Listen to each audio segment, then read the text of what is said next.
We live.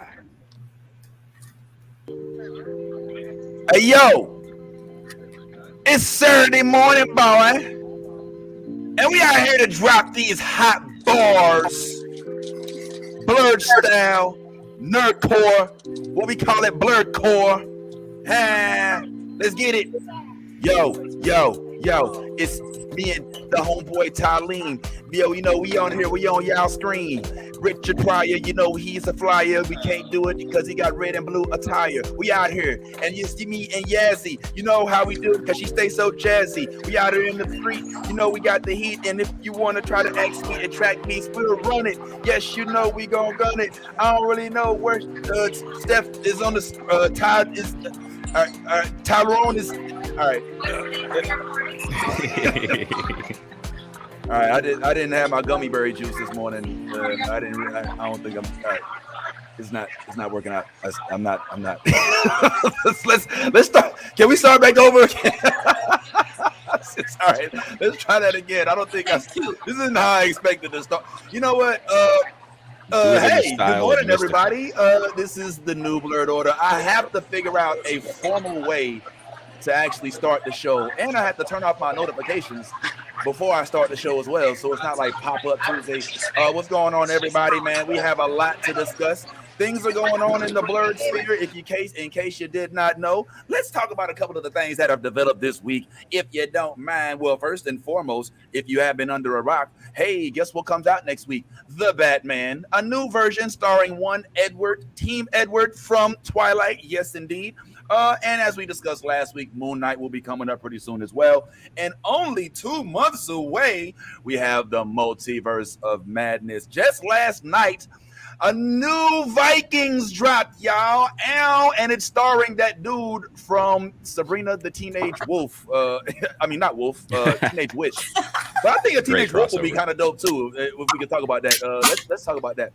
But for right now, we want to go ahead and get into our little space here, y'all. And if you don't mind, go ahead and hit that share button. Say what up to everybody and let your people know, because we want to have a good conversation. We are discussing nerd space and some of your favorite black characters in the nerd space this morning. If you don't mind, we would like to take a moment to say good morning.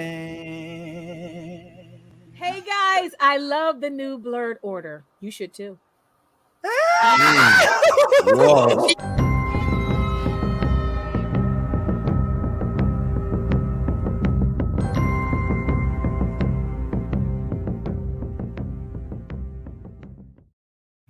Yo, what up? Hey, new flyer. Who this?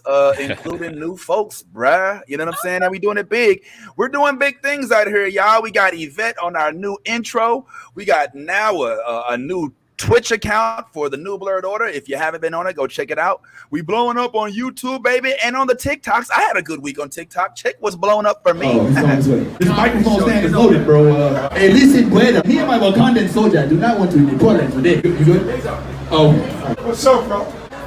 You're up out of your seat. Oh, shit. Hey, here we go. Hey. Everybody's coming to this thing, and I don't really know what the fuck he's doing right now. I'm just trying to come on a little show, and I just wanted to tell her, give me the top boot jump. You're walking, you're trying to take that away, my little shine. I'm up here, trying to tell Jones, yeah. I want you to shut up, sit down, take your seat. I want you to walk away. Shut the fuck up right now, shut the fuck up. I want you all night, dancing, talking shit, you smell bad. Go to the back, leave me the fuck alone. I'm levitating. If there's one white girl I can fuck with, that's really. Yeah. We try. And welcome to Ty's Nostrils, everybody.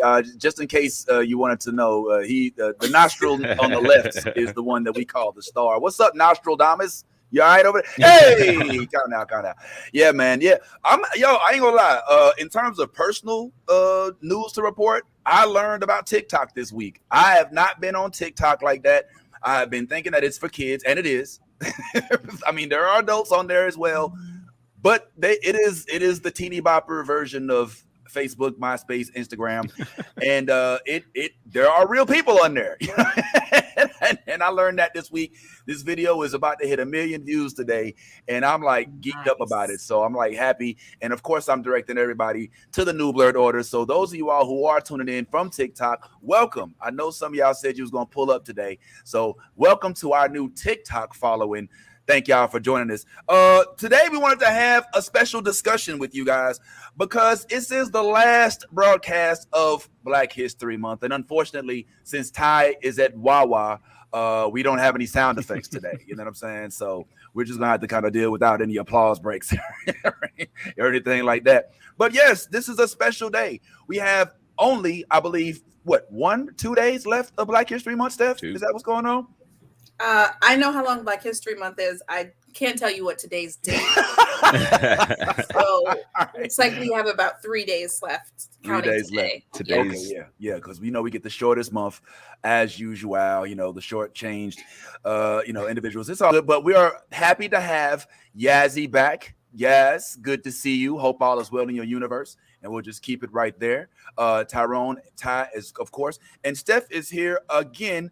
But you know what? Steph actually has a question of the day that we might be able to say at the beginning. And perhaps if we think long enough, we can address it by the end of the show. So, Steph, why don't you go ahead and hit us with your question of the day? Sure. Today's question is, who is a character that made you see yourself differently and why? This could be movies, comics, TV, books, whatever. Okay. So who and why? All right. So who's a character that made you see yourself differently and why? All right. And we'll keep that to the nerd universe. I'm assuming we're not, Is there another universe? Exactly. What am I? Listen, you know what I'm saying? That's what I'm talking about. So we completely converted her. Oh my God. Yes. Yo, let me tell you how Steph is all like, yo, did you see that? Like, Steph has become a low key. She's ashamed of it, but she's got a little bit of Star Wars in her now. You know what I'm saying? If I rolled the reel of who she was when she first called it the Book of Boba Tea, to the end of it when she was like, yo, listen, when Mandalorian actually makes it back to the planet, and when he's on in the Kessler, and I can't believe that the Millennium Falcon ran the Kessel Run in 14 parsecs, and you know what I'm saying? Like, and then she's like, it's not even a unit of measurement of time. She's a complete fan, is all I'm saying. She even hates all the movies. That's how big of a fan she is. I was at Hollywood Studios recently, and I was like, oh, I know what that is. I know what that is. That was exciting. That's what's up, man. That's a big deal. Well, we've got a journey to go on today, guys. As you know, we are following a few shows. One of our favorite shows that we're watching right now, in case you didn't watch last week, is this show Raised by Wolves, which we will discuss toward the end of the show. And we might even talk about this little Batman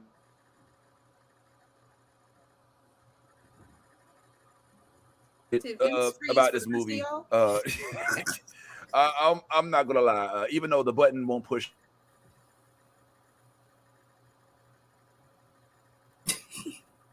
But we're breaking up. I feel like we're watching the dial-up. This is Vince doing like what he's doing is he's about to, like, when you're about to hang up on somebody you're talking to and you're like, all right, this conversation has gone on too long. I'm about to hang up on this person. And what? I'm breaking up, going through a tunnel. I'm going through a tunnel. Oh man, you can't hear me, man. No, you're back. You're back. No, we can hear you. You're just like cutting in and out like you're going through a tunnel. Oh, damn it. Yo, the internet gods are not treating me well lately, yo, but it's all good. I don't know if y'all can still hear me. Yes, Spectrum, please, can we please fix this? I mean, good grief. You're building a school across the street from my house. Y'all are going to need Wi-Fi at that school, I'm assuming. So hopefully it gets better. They're just going to use yours. Yep. Plug right in. Come on, school. Use my hotspots. Let's make that happen. Yeah, so I was talking about my excitement about Batman. I'm not going to, we'll elaborate on that later. What I wanted to do with y'all today was something fascinating. I would like to discuss some of mine and some of your favorite characters in blurred history, nerd history, that are Black, that are melanated, some of which are popular, some of which got overwritten and did not get enough shine and need to get their flowers right now. I want to go ahead and just kick this off by saying, Yaz, the overwhelming majority of these folks, you will have no idea who they are. I'm cool, but I'm gonna make a game. Let's play a game. So that's okay. I'm learning. Let's play a game. Let's play a game with you. I want to play a game. Hey, I like to play a game. All right, so we got a few folks in the comments. I'm gonna put a face on the screen, and I just want you to tell me if you know who this person is, what they represent, and if you can answer that before the comment section does correctly, then I will grant you a point, and at the end of it, you may have won my respect. We'll see how this goes. I feel like Sirius Black is gonna sweep us all. Probably is. So yeah, man, Sirius is definitely one. Well, before we show off these characters, I wanted to pay homage and have an uncomfortable conversation about the fact that we owe a lot of our nerd, I would say entry-level nerd positions probably started with somebody who unfortunately has had a hard fall from grace. Hard fall from grace. So this is by no means whatsoever a endorsement of this young man. But I have to say that if it wasn't for this dude right here, man, a lot of the nerd stuff we doing, because let me tell you why. Now, hear me out. So y'all know Cosby from the Cosby Show. Yep, I'm sure. But some of us know Cosby from a little thing called Fat Albert and the Cosby Kids from long ago when it was, hey, it's Fat Albert. Y'all don't know, bro. This dude was one of the first few people to have a mainstream black cartoon where everybody knew what it was. And that wasn't it. He was also teaching like little kids on this little show he had called Picture Pages. Did anybody here know about Picture Pages? I'm just confused at the fact that like they changed the name from like Fat Albert and the Cosby Kids to now I know it is just Fat Albert, like in the gang. And I'm like, yeah, well, I mean, it was centered around Fat Albert, and I think that around this time he began to develop his show, The Cosby Show. And there could have been some, I don't know, maybe they changed. I don't know Fat Albert history. I skipped that class in college. But I just remember him being one of the first. This was one of the first times I saw black people as cartoons on TV that weren't the Harlem Globetrotters. Let me just say it like that. You know what I'm saying? Because normally you would just see him on Scooby-Doo.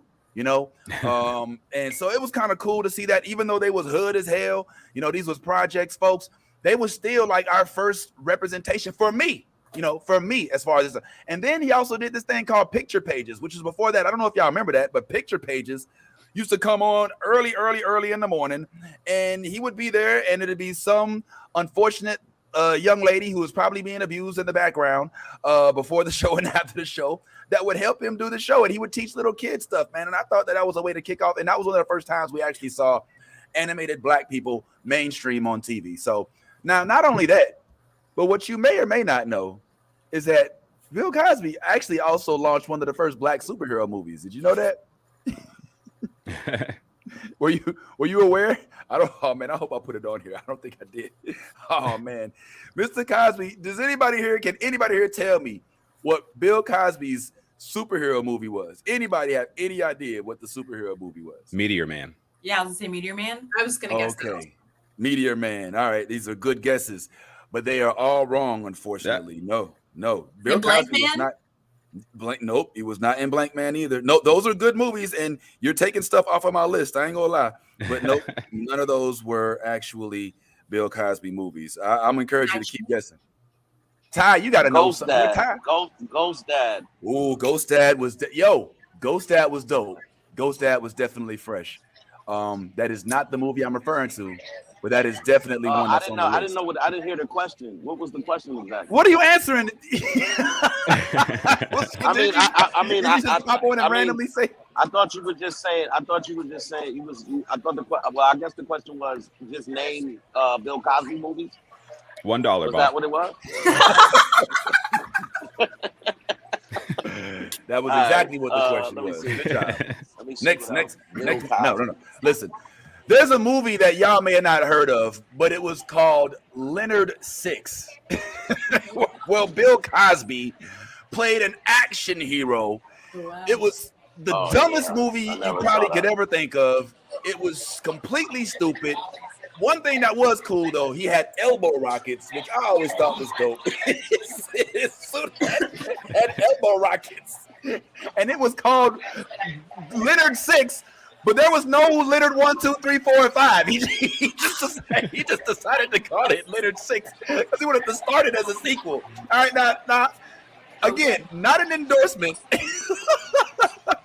But little did we know that Mr. Bill Cosby himself, was going to end up launching this whole blurred sphere inadvertently. And even though he didn't, necessarily do it in a nerd way, I think it was kind of like an entry to allowing Black people to be in spaces like Yvette Nicole Brown says that we weren't necessarily welcome or expected to be in. Right? You know what I'm saying? Something like that. So without saying that, that's who I thought was first. Now, I did start this off by putting somebody on the screen, and I just want to ask Yaz real quick.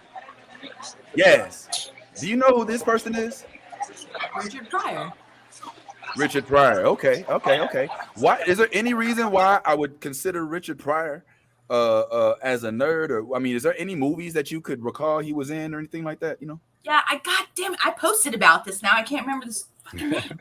Okay. It's because I didn't see the movie. That's why. But I did recently, like this year, post a meme about him being in a superhero movie with this very big-breasted white woman. I can't remember her name either. Little help from the crowd would be Dolly Parton. Dolly Parton, was that? That was Dolly Parton? No, Mrs. Doubtfire. Mrs. Doubtfire. I'm just naming big-breasted white women. I'm done. Yeah, it was Mrs. Doubtfire. Yeah, no, it was Stifler's mom, bro. That's Stifler's mom. That's Jennifer what it was. Coolidge. Yeah, it was. All right. Well, yes, just because you didn't know, this is a man named Gus Gorman. All right. Okay. And what is he known for? He actually brought a lot of folks to the box office to see Superman 3, the original Superman, with the light blue underwear on. He flew him all the way through. Like he worked alongside Lex Luthor. It was a whole thing. It was a big deal. It was the 70s version of inclusion, so to speak, where they brought Richard Pryor on because he had a following. Sound familiar? And he actually was able to get Black folks interested in Superman because there was nothing hotter. And I'm not from the 70s, you know what I'm saying? I'm an 80s baby too. But there was nothing hotter I can imagine than Richard Pryor in his prime. And when he was doing his thing, man, to have him on a Superman movie, I believe was monumental for any Black geek of that time. You know what I'm saying? Tyrone, I don't know if you saw this movie or not, but do you agree with me that Richard Pryor, man, may have been one of the first like blurs, or maybe just, I don't know, like, is this the first time we get like a main character that is used to bring more Black people into the fold? Or was it just Richard Pryor because he's Richard Pryor? You know what I'm saying?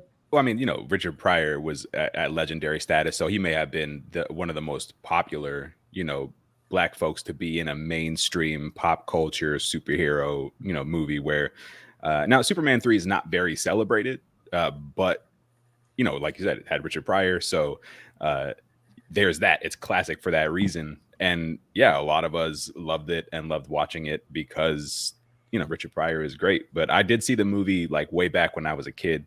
Watched it with dad and stuff, but I don't remember much of it, to be completely honest. I just remember talk after, how people rank movies and stuff like that. When the Superman movie started coming out again, Superman 3 was often very low on people's list. Yeah. I'll have to rewatch it to see if it was low on their list because it was bad or low on their list because they were white. Well, I can tell you this. If I'm not mistaken, and I could be wrong because it's been a while since I watched 2, but I do believe this was the Superman that he reversed time. Where Lois got caught up. Yeah, I think this is the one because I think in part 1, it was just Superman. Part 2 was against Zod. Then 3 was, I believe, where he had to reverse time so he could save Lois. And this is where he ends up flying around the Earth so fast that I guess Earth catches the current and begins to spins it the other way, which is exactly how time works. It makes zero sense whatsoever. I mean, Superman, this is why I can't stand Superman. I'm gonna tell you straight up, because that makes no sense, bro. You don't just fly around. That doesn't work. Like, if I had a ball, I can't fly around it to reverse time just because it doesn't work like that. He also, in the same universe, moves the moon to like without completely destroying the Earth.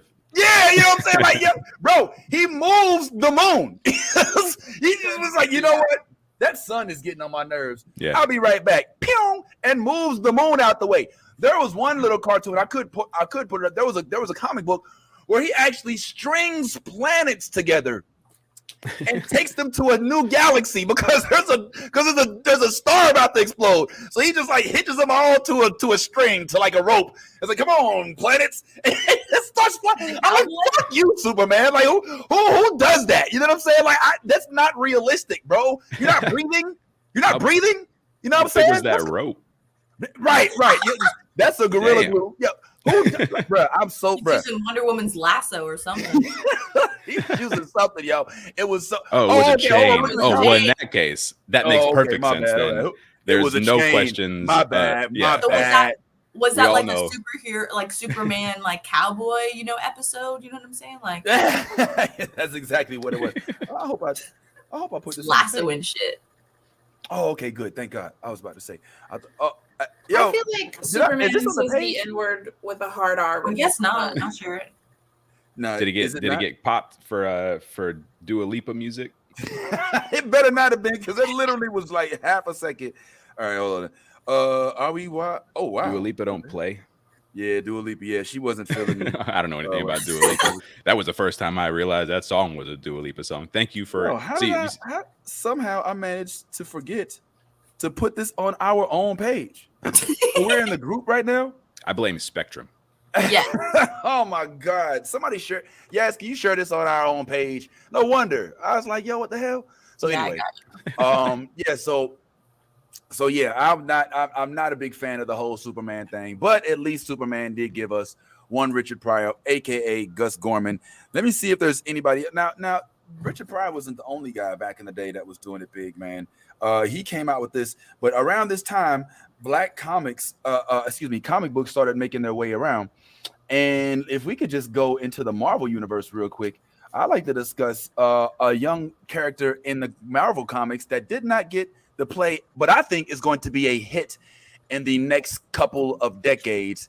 I'm talking about one Valerie the Librarian.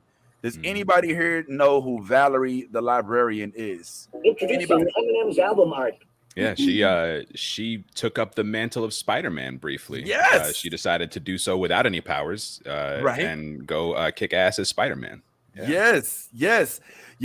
For those of y'all that don't know, the very first Spider-Woman was actually a young black lady who worked in a library and just happened to stumble upon Spider-Man's outfit and said, you know what?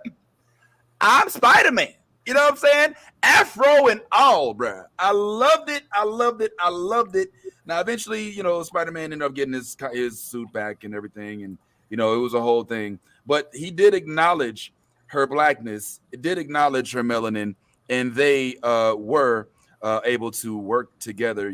Well, they didn't really, she didn't really do much of anything. But, it was a dope episode, a dope release.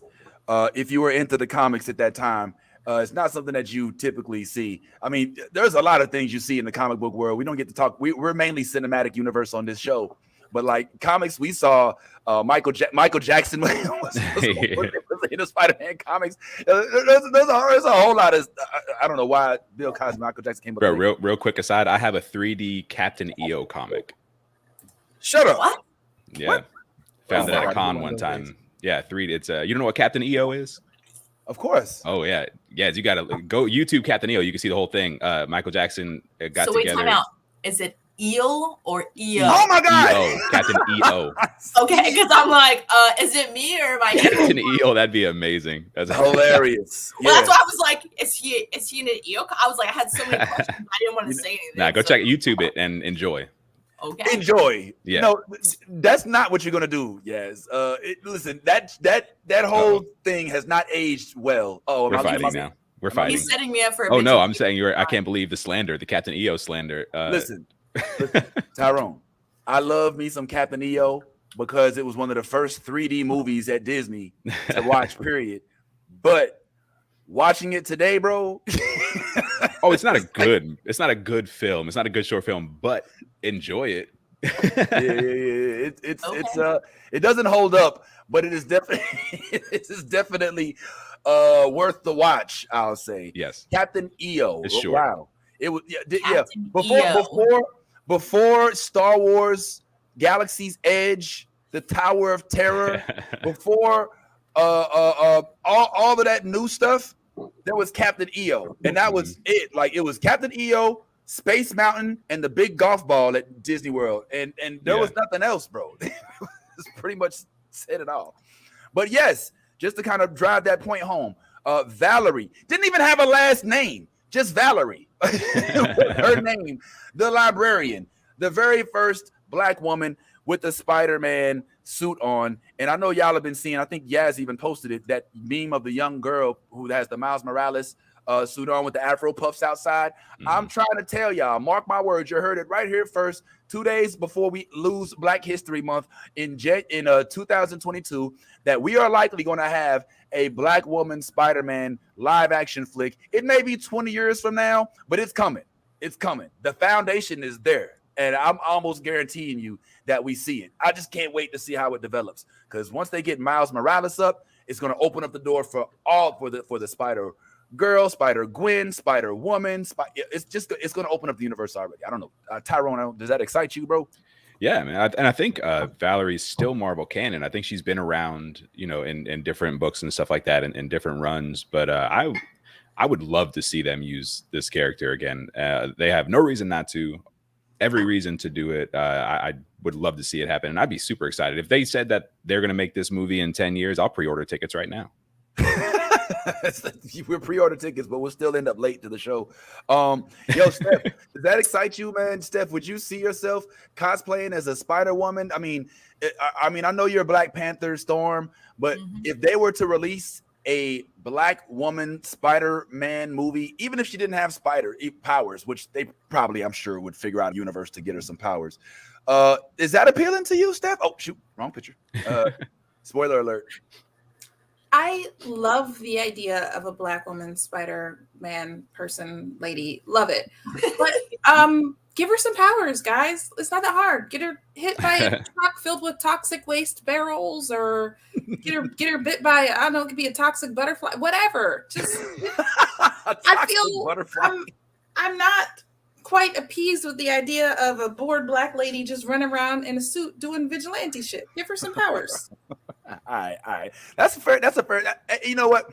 Dare I say that you wouldn't be too far off. I'm pretty sure that if they did have Spider-Woman in, that they would have to give her powers, even if it was like at the very end, at the end credit scene, right? You know what I'm saying?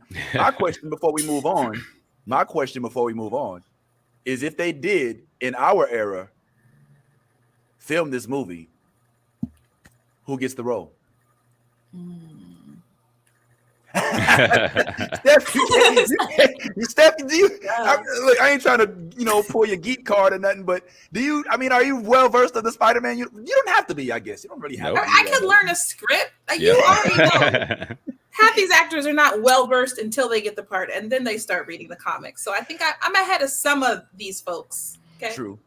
And you know what's funny, Tyrone? Like, I see Stephanie being Spider-Woman, but refusing to save white people. It's like, wait a minute, help, he's robbing me. Hey, is there?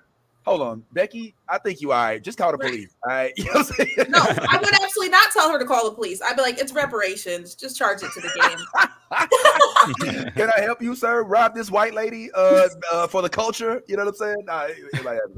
Why the robber got to be Black, though?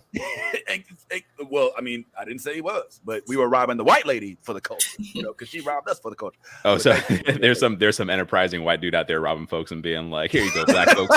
This one's for you." That's a real hero. Robin Hood. one that attracts Robin Hood. All right. So yeah, man, Spider-Woman, man, we definitely got to pay homage to her, because she is. I don't think that would be her name, though. I'm just saying, like, her name would be more gangster than that. What you think it should be, Yaz? I'm gonna get back to you on that one, but definitely not Spider-Woman. Definitely not Spider-Woman. It's gotta be some gangster shit, like just rolls off your tongue. You know what I'm saying? Like, just like hits you like damn. Yeah. I can dig it. I'm thinking that maybe since she doesn't have a last name and her name is just Valerie, maybe we should make her Valerie Jenkins, daughter of Phyllis Jenkins, agent of S.H.I.E.L.D., and then kind of MCU that whole thing up. You know what I'm saying? Hey, Kevin Feige, are you listening? You talk to me. The hair looks similar. Hey. Yeah, look at it, bro. She could Issa be. Rae is actually voicing Jessica Drew in Yes, the new yes, Spider-Verse movie. All right, So now let me bring some clarity to that. Issa Rae is going to be voicing the young white woman that is going to be playing it. Yes, in the Spider-Woman, in this upcoming Spider-Woman, they're using the updated version of Spider-Woman, not the black Spider-Woman, Valerie the librarian from the comic books. So, but they're using a black woman to voice her. I'm just like, yeah, it's interesting, right? It is very interesting. So that's what's happening. I mean, she's in there, you know. But hey, who knows? They still haven't released the movie. Maybe it'll be a different version of Jessica. I would be surprised if it were not a black woman. I would be happy if it is. But they would basically be race bending because they're using Jessica Kears. What? Oh shoot! I forget her last name. Jessica Drew, I think it is. And in the comic book, that's a white girl. You know what I'm saying? And that's fine. I mean, Nick Fury. You know what I'm saying? Come on, yeah, the Nick Fury to share that. We not tripping. You know what I'm saying? Unless y'all play the reverse. We don't need an Ivory Black Panther. Yeah, don't come for us. So just bringing folks into it. Even though there is a white Panther in the comic, that's a whole other story. But real quick, can I answer? So Phil Bird asked the question. Phil is asking about Homeboys in Outer Space. That's the show he was talking about. It's like it lasted like a year, and I watched that show. Homeboys in Outer Space. That show was super fun. Like that. That's one that you should definitely find and check it out if you can. Because it was a fun show. It didn't last long. It was before its time, but it was a good time. The show was terrible. It was. They have a hoopty in outer space, like jump in as their station. Yes, basically, it was. That's literally what it was. They had like a box Chevy in space, and it was on the WB. Okay, if that says anything, all right. And I watched it. It had flex. It was bad. It wasn't funny. All right, there was no CGI. It was clearly somebody was like, "Look, put black people in space. People gonna watch that shit." And people was like, "All right, maybe not." But yeah, Flex was on that show. It probably had about 8 episodes. I don't even think they aired the whole season. It was like, "All right, you know what? Just find it and watch it." I couldn't. I tried to. I'm a space addict. All right, a space addict, bro. Like legit. Like and. Of course, when I hear Homeboys in Outer Space, I'm like, okay, you got my attention. And I tuned in and I couldn't make it through the episode, bro. I was like, nah, bro. You have to at least be funny. Like, if you're not going to be good, at least be funny. And it wasn't funny. It was like, you ever watch the Eve sitcom? No disrespect to Eve, no shade. Eve, I love you to death, especially your tattoos. But let's keep it real. That show was not well written. And you're doing much better than that now. But Homeboys in Outer Space was something. I didn't put it on here because I was hoping to strike it from the memory banks of all places. And now it lives on. Oh, great. All right. It's in the atmosphere now. Well, since we're speaking of Homeboys in Outer Space, though, there are some Homeboys that we did. You see that, Tyrone? You see what? That's a classic Vince Taylor segue. Ow, I still got it. Ow. So let's talk about space. There's this show called Star Trek that I'm a love of. I love Star Trek, man. I think I'm the only one on here who's a Trekker or Trekkie, whatever you want to call us. And in the Star Trek universe, there's some people that get a lot of credit, and there's some people that don't. All right. Now, the obvious person who y'all know as the founder of Black culture in the Star Trek universe is Uhura, right? I mean, Uhura was the first Black lady. She was on screen. She gave us our first interracial kiss in the 60s on TV. It was a big hoopla about it. It was not taken. It wasn't well received. They didn't handle it well. Yeah, it was. I mean, they tripped over Kirk kissing Uhura, but not him kissing every green, blue, purple monster. You know what I'm saying? But Black, then that's a problem. So yeah, we salute Uhura. I didn't have a picture of her, but we know, we all know Uhura. But I want to give some credit to some of the unsung heroes in the Star Trek universe, such as my homeboy Geordi LaForge, bruh. I mean, Who else other than Mr. Reading Rainbow himself could rock these Oakleys so dope? Like, come on, man. Like, my man, who else made being blind look so cool? You know what I'm saying? Like, Geordie LaForge, bro. And I'm going to tell you something. Geordie LaForge was an inspiration to me as an engineer because he is an engineer, a black engineer in space. And so it kind of made me, want to, hey, look, I want to be like Geordie LaForge. And I was for a little bit of time. I didn't get to go to space, but hey, there's still time. All right. So Geordie LaForge is my dog. Another unsung hero is, man, I feel like I'll really lose the crowd when I start talking Star Trek, man, because I don't think anybody. Oh, I'm with you, man. Yeah. Okay. All right. So an unsung hero that I think we definitely need to give some credit to is a Klingon. And it is none other than Mr. Worf himself, who was played by Michael Dorn. So I don't know if y'all know Michael Dorn. He had one of the most notorious voices. His voice was so deep, and when he was talking, you listened. Worf was one of the few Klingons to join Starfleet, and he got a lot of shit from his people for it because they're like, oh, you know what I'm saying? And they're like, yo, how you gonna fuck with them folks like that? Like in the Star Trek universe, Steph, the Klingons are kind of like the black folks. That Loki, I think they tried to not make it like that, but that's kind of what it is. They're like the Wakandans, with attitude in the universe. So folks that look like him, they typically are the same shade, which is why I'm hoping that you get to watch Discovery, because the first season of Discovery actually tackles colorism amongst the Klingons, which there was a white Klingon and they're like, we don't judge you because of your skin. And it was so funny. Like, so here's Michael Dorn playing the Klingon, man. You know what I'm saying? I mean, they took this dude, and I remember all the ladies back in the day, it was a long time ago. It's like, why they got to put all that makeup on that man and put that booty on his forehead? That is a good looking man. And they just gonna tear him all down like that. I'm like, all right. I would very much like to see Worf redone and brought up to speed for the current Star Trek. And guess what? I've heard rumors that he maybe come back to the big screen. And guess what, Steph?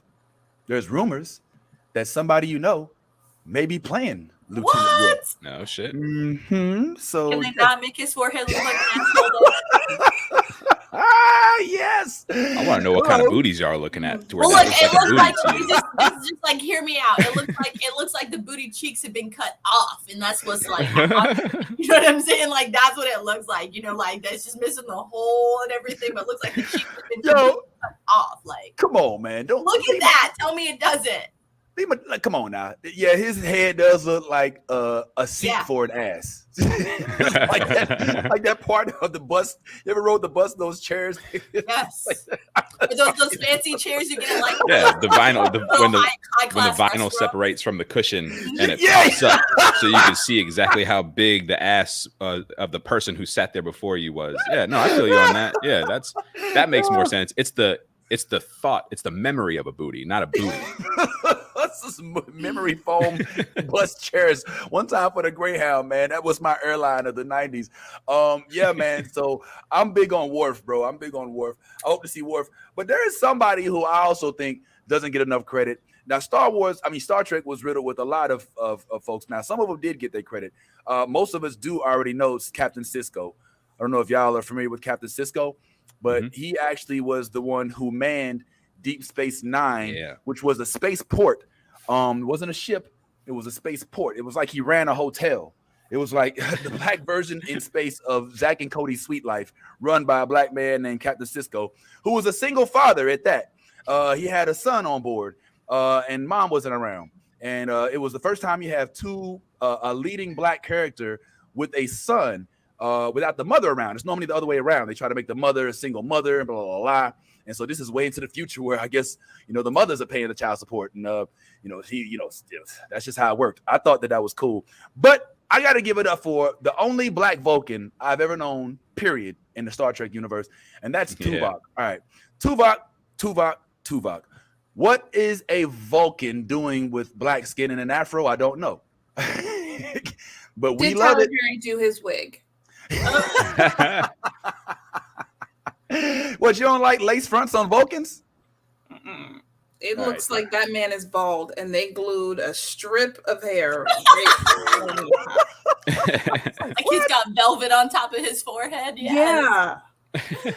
All right. Y'all just gonna roast the clean. He's not even here to defend himself. You know what I'm saying? It's all good. But yeah, man, Tuvok, bro. Tuvok from Star Trek Voyager. All right. Was a black Vulcan. And I mean, I didn't think Voyager was one of the best Star Trek series, but it was the last one of the old generation to be of any Enterprise. I couldn't watch Enterprise. I'm sorry, I'm a trucker, but I could not get down with Enterprise. But yes, now what you may or may not know is that the gentleman who plays Tuvok was also in a movie I like to call Spaceballs. I was not aware of this up until recently, but Spaceballs was a parody of Star Wars. And if you have not seen Spaceballs and you like to laugh, in about 2 hours, find it wherever you are.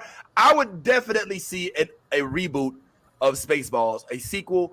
If Mel Brooks has a son, if there's somebody who could make this movie, I'm down for it. Tyrone, I think you've seen Spaceballs, right? And it appears your Schwartz is as big as mine.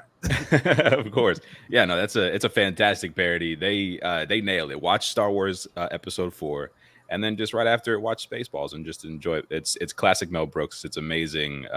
All the jokes hit super hard because he's like one of the best comedy writers of all time. So yeah, check it out. Yes, check it out, man. Check it out. Let me give you a quick context for this scene. So Darth Helmet is trying to find the version of Princess Leia in this movie, and they're looking all through the desert and they can't find him. So he instructs his people to comb the desert. Yeah. And it cuts to a scene. It cuts to a scene with them with giant big ass combs. like actually literally combing through the desert. And they're like, "Hey, you found anything?" He's like, "Nope, haven't found anything." Goes to another group of white folks. "Have you found anything?" "Nope, we ain't found nothing." And then he goes to this guy who's using a pick. If he's holding a pick, it's a hair pick. It's a giant hair pick. And he said, "You found anything yet?" And he looks up. He said, "Man, we ain't found shit." And that is how we are introduced to Tuvok. All right, so now we're moving on to. I know I'm taking the mantle today. I know I'm pretty much just talking over it. But hey, look, this is Black History. I want y'all to contribute. Forget that game, by the way. But while we're there, Vince is pulling black rank on us. He's like, I am the captain. I'm just messing with you, man. This is good. This is good. Look at me. So while we're in this universe, I mean, we definitely talking about Star Trek, and thank you to Tuvok. Thank you for not just being a black Vulcan, but also thank you to Worf for being dope, because these folks did pave the way for who we have now, which is obviously one Captain Michael Burnham, one whose picture doesn't appear to be loaded. Hell yeah, that's what's up. That's what I like to do. Just talk about. You know what? I'm kind of over this today. There we go. Okay, yes, Captain Burnham, Michael Burnham, the current captain of the Discovery ship. I may have spoiled that. Maybe not. Who knows? She may be the captain. She may not be the captain. Maybe she becomes the captain. I don't know. But yes, now Star Trek is completely black and is run by the new Star Trek ship is being run by a black couple. Watch it. The last season's not as good as the other ones, but definitely showing love to Star Trek. I'm bouncing all over the place here, man. But since we're in the realm of stars, we may as well go ahead and shout out this man right here. We cannot talk about black people and stars without showing love to the godfather of the star universe, Mr. J.E.J. himself, James Earl Jones. What do we know him from, Yaz? Everything. Star Wars, everything. Like, oh my God. What don't we know him for? That's the question. That's what I'm talking about. Well, you got it right. Yes, of course, Mr. James Earl Jones, Stephanie, because I know you know this, but just in case, was the voice of Darth Vader. All right, the Darth Vader who gave birth, didn't actually give birth to, but provided the seed for one Luke Skywalker, who has Baby Yoda, which is the show that you just watched, just to kind of make it all make sense. You know what I'm saying? Because I know you're huge into Star Wars. You know, that's your thing. All right, so this is the guy who did give us the voice. Even though he wasn't the actor, he was the voice. And in addition to him, Star Wars, the first movie, didn't have much black people in the cinematic portion. I mean, yes, Darth Vader's voice was there, But it wasn't until Empire Strikes Back when we met the Mac himself, Mr. Lando Calrissian, bringing style and a little bit of that Schlitz malt liquor over to. He refused to say Han Solo. Is that right? Is that a thing? Well, I'm not. I'm just saying because he would. Everybody else was like Han. He was like, "Hello, Ann." And you're just like, "All right, dude." He didn't care. Billy D did it the way he wanted to do it. Yeah. So yes, Billy D, who played Lando Calrissian, which is a role that's been reprised by Donald Glover, and dare I say, Donald Glover killed that role. Probably the saving grace of that Solo movie, if you ask me. Him and Chewie made that movie, and the bot that he had the relationship with. Oh my god! Yes. The bot was my life, yo. I ain't gonna lie. He was tearing the hell out of that bot. Oh my god, yo. And Lando, Steph, just in case you don't know, there was a little bit of breaking news in the Solo movie. It turns out that even though I'm putting up Lando's picture as Billy D, he was played by Donald Glover, but it was revealed in the Solo movie that Lando was pansexual. Yes, he loves pans, pots too. Not just kidding. Really, very cheesy. I know. I'm sorry. I'm way better than that. But yes, talking to get you. I'm sorry. Please don't. All right. Yo, he was in a full-fledged relationship with a droid, Steph. And at first, it was kind of weird, but afterwards, you're like, man, well, he's just a lover of things. You know, he's a lover. I mean, I don't see the problem with that. I mean, I wouldn't put my thing in it. But hey, to each his own, right? Right? Is it a humanoid looking droid or is it just a straight robot? No. It's a square, bulky looking robot, Steph. And she is a Karen. She's got a Karen kind of voice too, you know, and she's always just like so annoyed with everything he does. It's fucking hilarious. That's not a relationship. That's a sex toy. No. She doesn't want to be his sex toy, but he is in love with her, and she's just it's an emotional relationship. Yes. It's fucking hilarious. You got to see it. You got to see it, man. I think I'd rather not. No, you have to. You have to. You have to see it. It's Donald Glover, man. Yes. Come on. Donald Glover plays Lando Calrissian and is in love with his robot. You have to. Yes. I've never seen anything. Now it's not so smooth when he's like trying to hit on her, and then it's you have to see it. Like it's great, and you're just like, it's a robot, bro, and he's just like, fine. And let me be clear, it's not an android, all right, like from Alien or from Raised by Wolves. It is a robot. Kind of like the one that was chopping up the stuff. Right, yes. The Boba Fett. The one that had the freaking, what's that guy's name that does General that? Grievous? Yes, General Grievous arms. Yes. Oh my God, that was awesome. Well, I mean, to be fair, she was cuter than General Grievous. Okay. To be fair. All right. Yeah. All right. Yeah, so you know those machines that come out that like roll and stuff like that? They have those arms that try to kill you and stuff, and like those little crazy legs, and like they look circular. It looks like that, but like an android. Like it's square and like you have to see it, Stephanie. It's hilarious. Please watch it. Listen, I'm gonna tell you right now. Solo doesn't rank very high on my list of Star Wars movies, although it doesn't rank low either. It's somewhere in the middle. It's not the worst movie. It's not the best either. But if there's anything worth watching this Solo movie for, it is Donald Glover's Lando Calrissian. I'm telling you right now, they could make a movie series on Lando. I would watch it. Donald kills this role. I want to say he does Lando better than Billy D did. I'm just 100. Like I'm sad. Yo. So, Steph, do yourself a favor.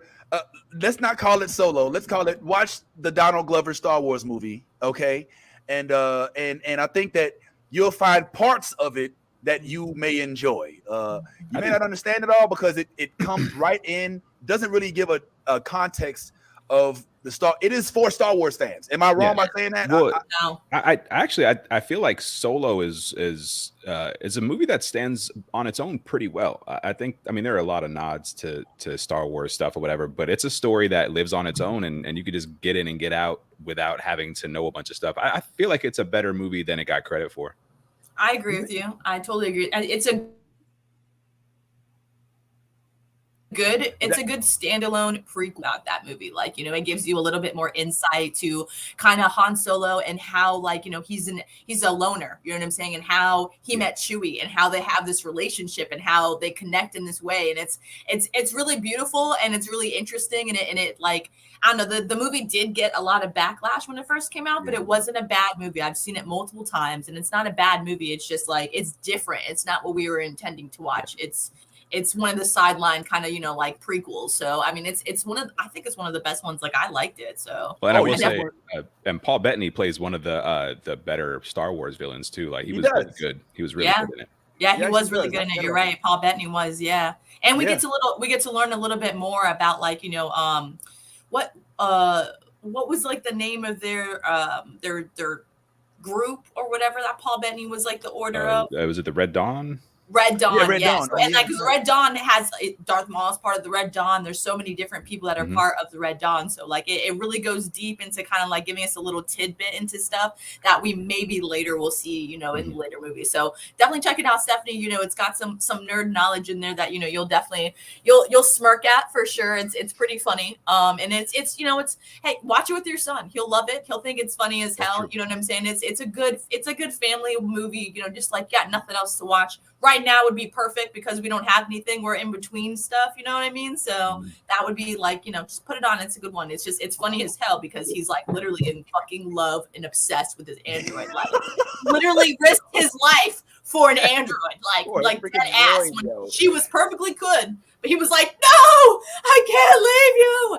All right. So let's not give her too much. I know me and you have. I don't mind the spoiler.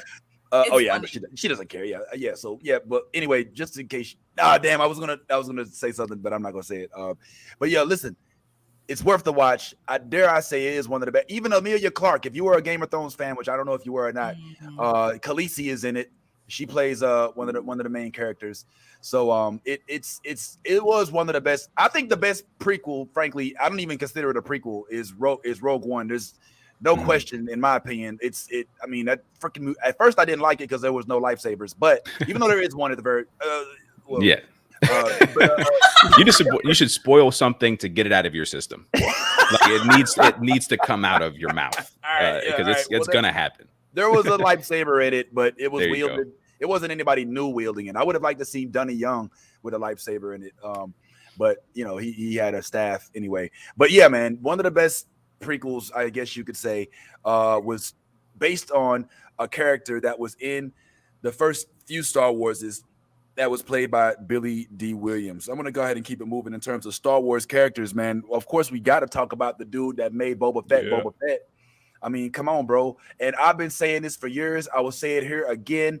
Mace Windu deserves more screen time. I don't know how. I don't know if it's going to be the big screen or the small screen. I heard that Boba Fett was trying to make the season 2 version of Book of Boba Fett about Boba chasing down Mace Windu or hunting him down for killing his father, Jango Fett, father of all clones. I need this in my life. Yes. I need that movie, Frankie. Set it off. Mace Windu doesn't, in my opinion, get enough. Like, he's put it like this, Steph. He's kind of like Yvette Nicole Brown's Phyllis Jenkins in that he wasn't necessarily in the books. He wasn't in the lore. He was Samuel L. Jackson. And Samuel L. Jackson was like, listen, George, I want to end this motherfucking movie, motherfucker. You know what I'm saying? And he was like, yeah, whatever, bro. He's like, look, I don't give a fuck what I'm doing. Just put me in the motherfucking movie, motherfucker. You know what I'm saying? And correct me if I'm wrong, Tyrone. All right. And I think George or whoever cast it was like, all right, we'll find you a role. And they made him a Jedi, and not just any Jedi, one of the most powerful Jedi all right, who was alongside him and Yoda was like this. Him and Yoda was like this. They be in each other ear like, yo, this motherfucker think he's a Jedi. You know what I'm saying? And Yoda be like, a Jedi he is not. We will see. You know what I'm saying? And he ended up being so significant to the point where he contributes to the storyline. If it wasn't for Samuel L. Jackson's character, we would have no Book of Boba Fett. We would have no Boba Fett because it was him who beheaded the father of. We've already played the clips here, bro. There's no spoiling at this point. It's your fault, man. We talk about stuff here. He freaking didn't just kill him. Took his whole head off. Left the head in the helmet. His son picked up the helmet with the head still in it, and the head fell out. And there we have Boba Fett. 30 years later. Not only was he the only black guy in Star Wars, but he made sure that he had a specific purple lightsaber. He told George Lucas, I have to have a purple lightsaber so I can see myself on screen. Only body in the whole history of fucking Star Wars to have a purple lightsaber, bro. Bruh, yeah. Up until that, it was green and blue and red. I haven't seen much others. I mean, we did get introduced to yellow and white and now black, but I mean, there were a few, there were a few different ones. Yeah, now we get to see, but whole badass, and he didn't just phone in the part, Steph. He learned the training. He actually wielded the lightsaber like a legit Jedi, which is what I mean. I at one point equated Star Wars to Jedi. Like that's why at first Rogue One didn't really hit me because I was like, there's no Jedi. It's not Star Wars. But after watching it again without that mind frame, I was like, this is a beautiful movie and it deserves more credit than I gave it originally. But as a Jedi, you can't just wield the sword like this. You got to be able to go around the back. You know what I'm saying? You got to flip it. You know what I'm saying? Like do the whole cheerleader thing, the whole dance group. and to his credit, man, Samuel L. Jackson kills that shit, bro. He did the whole Jedi training camp, man. And I would love to see more of Samuel L. on the big screen, bro. I need that in my life. Tyrone, don't you think so? 100%. And the thing about, Mace Windu is that the last time we see him, we don't see him die. Right. And we know death is not very permanent in the Star Wars universe anyway. So like we've all been asking for this for 15 years now? I don't know, something like that. 20 years. 20 years. Yeah, and it should absolutely happen. Give us an old beat up one-arm Mace Windu out there just, coming to settle the score because it's Or they could give us his origin story. Like we know nothing about him and like how he's so amazing and on he's on the council, 1, and 2, he's like good friends with Yoda, and Yoda's like God knows how old. So like I want to see that connection happen. I want to see him as a kid. I want to see him learning his fucking skills. You know, there's so many different things that they can do with Samuel L. Jackson's character. It's not even funny. So I think at this point, I'm sorry. No, you're good. Go ahead. No, I think at this point it would be tough to do a origin story with Sam Jackson playing Mace Windu because I think he's close to 70 years old. He's up there. So it's you have the kind of issues that we had with Boba Fett where it's like, okay, what am I looking at right here? You know what I mean? That's what I want to see Sam Jackson. You know I don't think it's the same. He's like 50 in black years. Oh yeah, I mean he's doing great for like. We could CGI a young face on him. You know what I'm saying? Yeah. Like or get a young actor and do the whole Luke thing and CGI his. You know what I'm saying? CGI him young. Now that we figured out like exactly how to master that, you know what I'm saying? Like there's really no fucking excuse why they couldn't do this. So all in all, like I'm sitting and waiting and like here's my money. You know what I'm saying? Like let's do this. Yeah. Like Tyrone, I have a proposal. I say that they give us the Peter Jackson Bilbo treatment and have Samuel L. Jackson in it, but have another actor play his younger character, right? Like you see how they did with Bilbo in Lord of the Rings. Yeah. They kept him on. He was still a prominent character. He told the story, but then they had Martin Freeman come in and play Bilbo. They could do the same with Samuel L. He's still Mace. He's still, Patrick Stewart's, but we could still have James McAvoy. I don't think that we have to choose between these two, but we definitely want to see a younger. I would love a young, oh my God, a young Mace Windu, bro, with the Force freaking growing up. His black parents with afros, with platform shoes. You know what I'm saying? They used to bring. This came from the 70s. I just want to see where he lives, where he grew up, what his community looked like, what you know what I'm saying? Like what planet is he from? Like why is he such a badass that says motherfucker? You know what I'm saying? Like who gave him that purple lightsaber? There's so many things that I want to know. You know what I'm saying? Like Give it to me. Damn. I'm assuming that he got his own kyber crystals.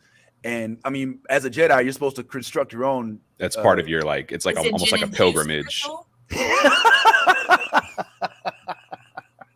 Just throwing out there, you know. Sipping on gin and juice. Hey, good motherfucking choice, motherfucker. The Samuel Jackson beer is from the Dave Chappelle show. I feel like the purple crystals, motherfucker. Let me stop. All right, anyway. Yeah, man, we need that, bro. We need Samuel as Mace Windu, or just Mace Windu of an origin story. I would watch the shit. Are you nuts? Are you nuts? Are you? What if we got you know, current Mace Windu or Mace Windu after you know the fall and everything, and then some flashbacks to his his youth, his time coming up and stuff like that. That help to tell Boba the story. Style? Just not Boba Fett style. I was gonna say not Boba Fett style. Don't let Robert Rodriguez. Yeah, don't let Robert Rodriguez anywhere near this shit. But I'm talking about like just like a good storytelling flashbacks and stuff, which have been done very well in Star Wars. Right. We need James Gunn to like fucking direct that, because we need motherfuckers and all the language and the vibes. You know what I'm saying? Like all the cultural. Jordan stuff. Peele Star Wars movie. Well, yeah, because you got to think about it. He's the only fucking black Jedi. There got to be some kind of conflicts. You know what I'm saying? Like with race and stuff like that. You know what I mean? Like something. Like so. I want to see that shit. I want to be in it. Yeah, man. I mean, and while we're on that subject, he was the only black Jedi for quite a while. And then for some strange reason, even though he didn't get it in the storyline, we did get introduced to somebody else who had Force sensitivities. So even though it's a little more current, I do want to give Finn his props. And definitely, man, dang, it's messing with me right now. But what's the actor's name again, Tyrone? John Boyega. Yeah. John Boyega. Okay. What's his name, Steph? It's John Boyega. Also, like, just as a person, John Boyega is a stand-up dude. I was about to say that's a dude, like, he's out there like fighting for all the right causes. Let's just say that. Yeah. I was gonna say, like, good dude. He was not. I mean, I think he was right. At another shameless moment, since we're in our space, I did actually meet John Boyega. Nice. Not like, hi, my name's Vince, and your name is, but like, I was at the red carpet for the premiere of The Force Awakens in Los Angeles at the Chinese Theater. Saw Lupita shook Han Solo's hand, Luke Skywalker, George, all of them. I mean, Sofia Vergara was there for whatever reason. I think at the time she was dating one of the dudes that was in the movie. And yeah, man, I saw John, and he was like so pimp, yo. Like, he was so excited. Like, he was like, "Yo, I'm in the Star Wars movie. I'm in the movie." Can you believe it? I can't believe it. I mean, yo, bro, I'm in the Star Wars movie, bro. I was like, hell yeah, bro, you are, bro. So that was cool, man. And yeah, when the Star Wars movie started, when the sequel started kind of going downwards, he spoke out. Yeah. He was like, yo, they used me, bro. They used me, and they did not follow through with the story that I think was strong enough. And for whatever reason, I felt like I was black exploited. You know what I'm saying? And he, and Star Wars apologized, if I'm not mistaken. Yeah, I blame Ryan Johnson. Why is that? We can fight. It's episode 8. Why are you playing Ryan Johnson? Because the story that was set up by J.J. Abrams in episode 7, Ryan Johnson, because he looked wrote at the it script off and was like, "Nah, I'm gonna do my thing," and then he just completely took it off the rails. Yeah. And I know the comments, because we know this is a very polarizing topic in Star Wars, but I love this fight, and I'm always down to have it with anybody. Well, yeah. The Star Wars writers definitely. I still think you just don't switch writers for every movie. Number one, number two. I know that Star Wars: New Hope was written in as a solo movie, but then once they learned that they were going to make the next few, they went ahead and made the next few. They didn't say, okay, let's see what happens after this next one and see what the people want, and then try. You know what I'm saying? Like, there has to be some sort of method to the madness, and kudos to George Lucas for doing it the first time. But yeah, man, unfortunately, we didn't get the Finn story. But yes, it was supposed to be him developing force sensitivities, him possibly being able to wield. I mean, there was a reason why he picked up the lightsaber in Force Awakens and was able to wield it like he actually had some sense. So I'm sad to say that we didn't get to see more of him, and Rey turned him down and ended up, kissing her cousin. Yeah, man. The Jedi are notorious incestuous beings, man. Was it her cousin? Stop it. They're not even related. No, Kylo Ren is her cousin. How? Palpatine. She's both both descended from Palpatine in some way or whatever. They said it before they kissed or some shit. They were like, we're cousins, smooch. No. They're like connected through the Force. They're like the anomaly in the Force because she's the fucking granddaughter of Palpatine and he's the grandchild of fucking Darth Vader. That's why. And like because like his parents are Luke and Leia like that. They're like the Force anomaly. They're not related. They're cousins. We gotta look this shit up. Where's the comment section, man? Yo, where you at? Where's Seriously Black today. That's who. Where you at? Where's Black and tell them to break this down. I'm leaning towards Tyrone. Palpatine. First of all, we don't really know his. Actually, I'm leaning towards yes. We don't really know who the hell Palpatine procreated with. Yeah. You know what I'm saying? So, but I mean, it's possible. Okay, wait. I looked it up because you know me. I'm on that shit. Okay, so it says, Abrams has given a very cut off interview saying that Rey and Kylo Ren are like, keyword, like, in quotations, brother and sister. And then I looked it up and it says our Kylo Ren and Rey first cousins. It says there is no official source stating that Palpatine Sidious ever adopted Anakin or Vader. So boom! Just want to throw that out there. Like, let me just brush my shoulder off. I was like, they're not fucking related, bro. Nah, because I looked into that when like I saw that. I was like, aren't they? Like, yeah. Well, it still was creepy. Let's keep it real. Like their whole thing was just weird. You know what I mean? Like I don't know. That whole vibe between the two of them. Incest for good. That is true. If it wasn't, I guess, yeah. Listen, the Jedi, at least in the Skywalker sense, come from a long line of incest. Well, not actually. Let's get off the subject because it's uncomfortable. Yeah. You know what I'm saying? Anyway, the point of the matter was Finn. Celebrate you, homeboy.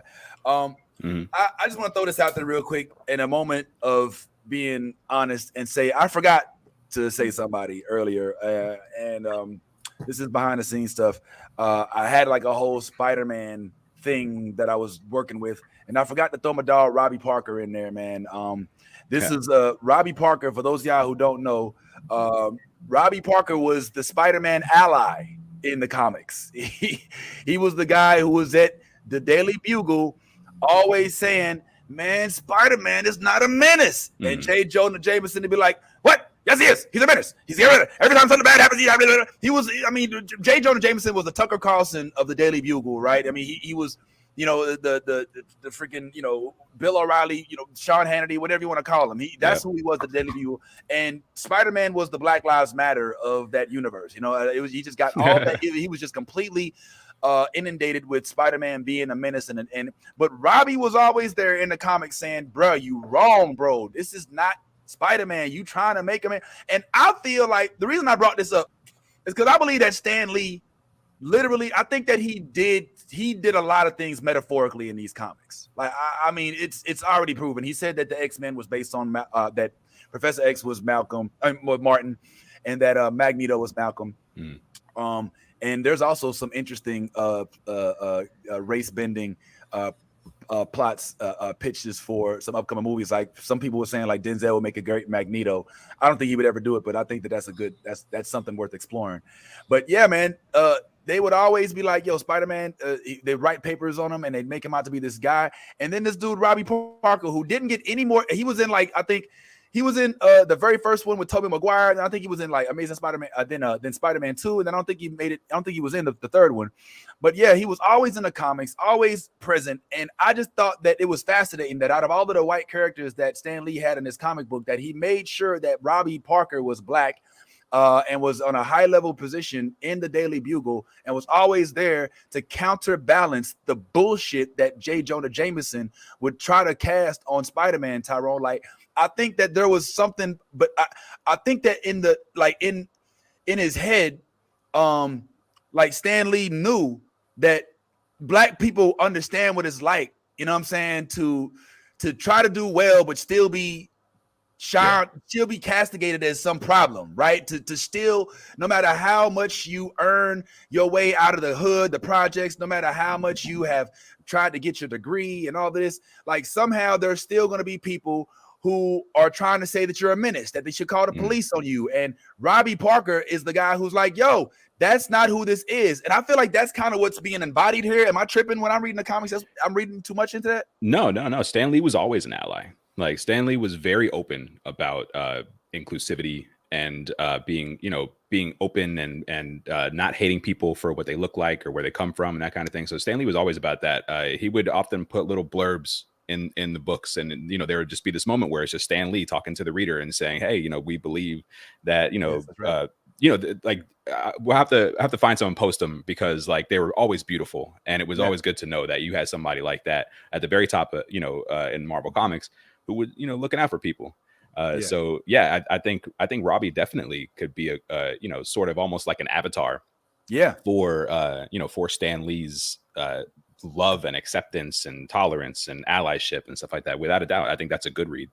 Yeah, absolutely. So Steph, before this age that we live in, when Stan Lee was able to outwardly just create black masterpieces like Black Panther and Blade, which is up next, by the way, he was still trying to, and as a young kid, man, looking at these comics, I recognized it. Like, I'm 6, 7, I'm reading these books and I'm like, why do I have this feeling about this, but don't feel the same way? Even though I like Batman because he was a dark character, whenever I read a DC comic or open up the book, I never got that sense of like understanding of how the world works for us. You know what I'm saying? Like, I never got that in the DC comics. It was in every Marvel comic though, and it's starting to show in the shows. Falcon and Winter Soldier, in the most recent one we watched, not Loki, but the one after that. Hawkeye, yeah. Hawkeye. Yeah, like there's riddles of it. You know how we got Griff as a LARPer. He could have been one of the tracksuit mafia, but no, they made him into a cosplaying geek nerd guy. You know what I'm saying? And so I feel like these things are done intentionally. When they give us the Patriot, when they give us Isaiah Bradley and tell us how he was the first original Captain America. Oh my God, I love this show. I love that I have somewhere to say this shit and people know what the fuck I'm talking about. Because before this, I would just be saying this to myself. So I'm so happy that Stan Lee is consistent. Yeah, and I found a blurb on one of the books from 1968. And I'm sorry I don't have it to put it on the screen, but I'm just going to read it real quick. Yeah. He says, let's lay it right on the line. Bigotry and racism are among the deadliest social ills plaguing the world today. But unlike a team of costume supervillains, they can't be halted with a punch in the snoot or a zap from a ray gun. The only way to destroy them is to expose them, to reveal them for the insidious evils they really are. The bigot is an unreasoning hater, one who hates blindly, fanatically, indiscriminately. If his hang-up is black men, he hates all black men. If a redhead once offended him, he hates all redheads. If some foreigner beat him to a job, he hates all foreigners. He hates people he's never seen, people he's never known, with equal intensity, with equal venom. Now, we're not trying to say it's unreasonable for one human being to bug another, but although anyone has the right to dislike another individual, it's totally irrational, patently insane to condemn an entire race, to despise an entire nation, to vilify an entire religion. Sooner or later, we must learn to judge each other on our own merits. Sooner or later, if a man is ever to be worthy of his destiny, we must fill our hearts with tolerance. For then, and only then, will we be truly worthy of the concept that man was created in the image of God, a God who calls us all his children. He put that in 1968. That was in a comic book. Man, and you know what comes to mind? First of all, kudos for that.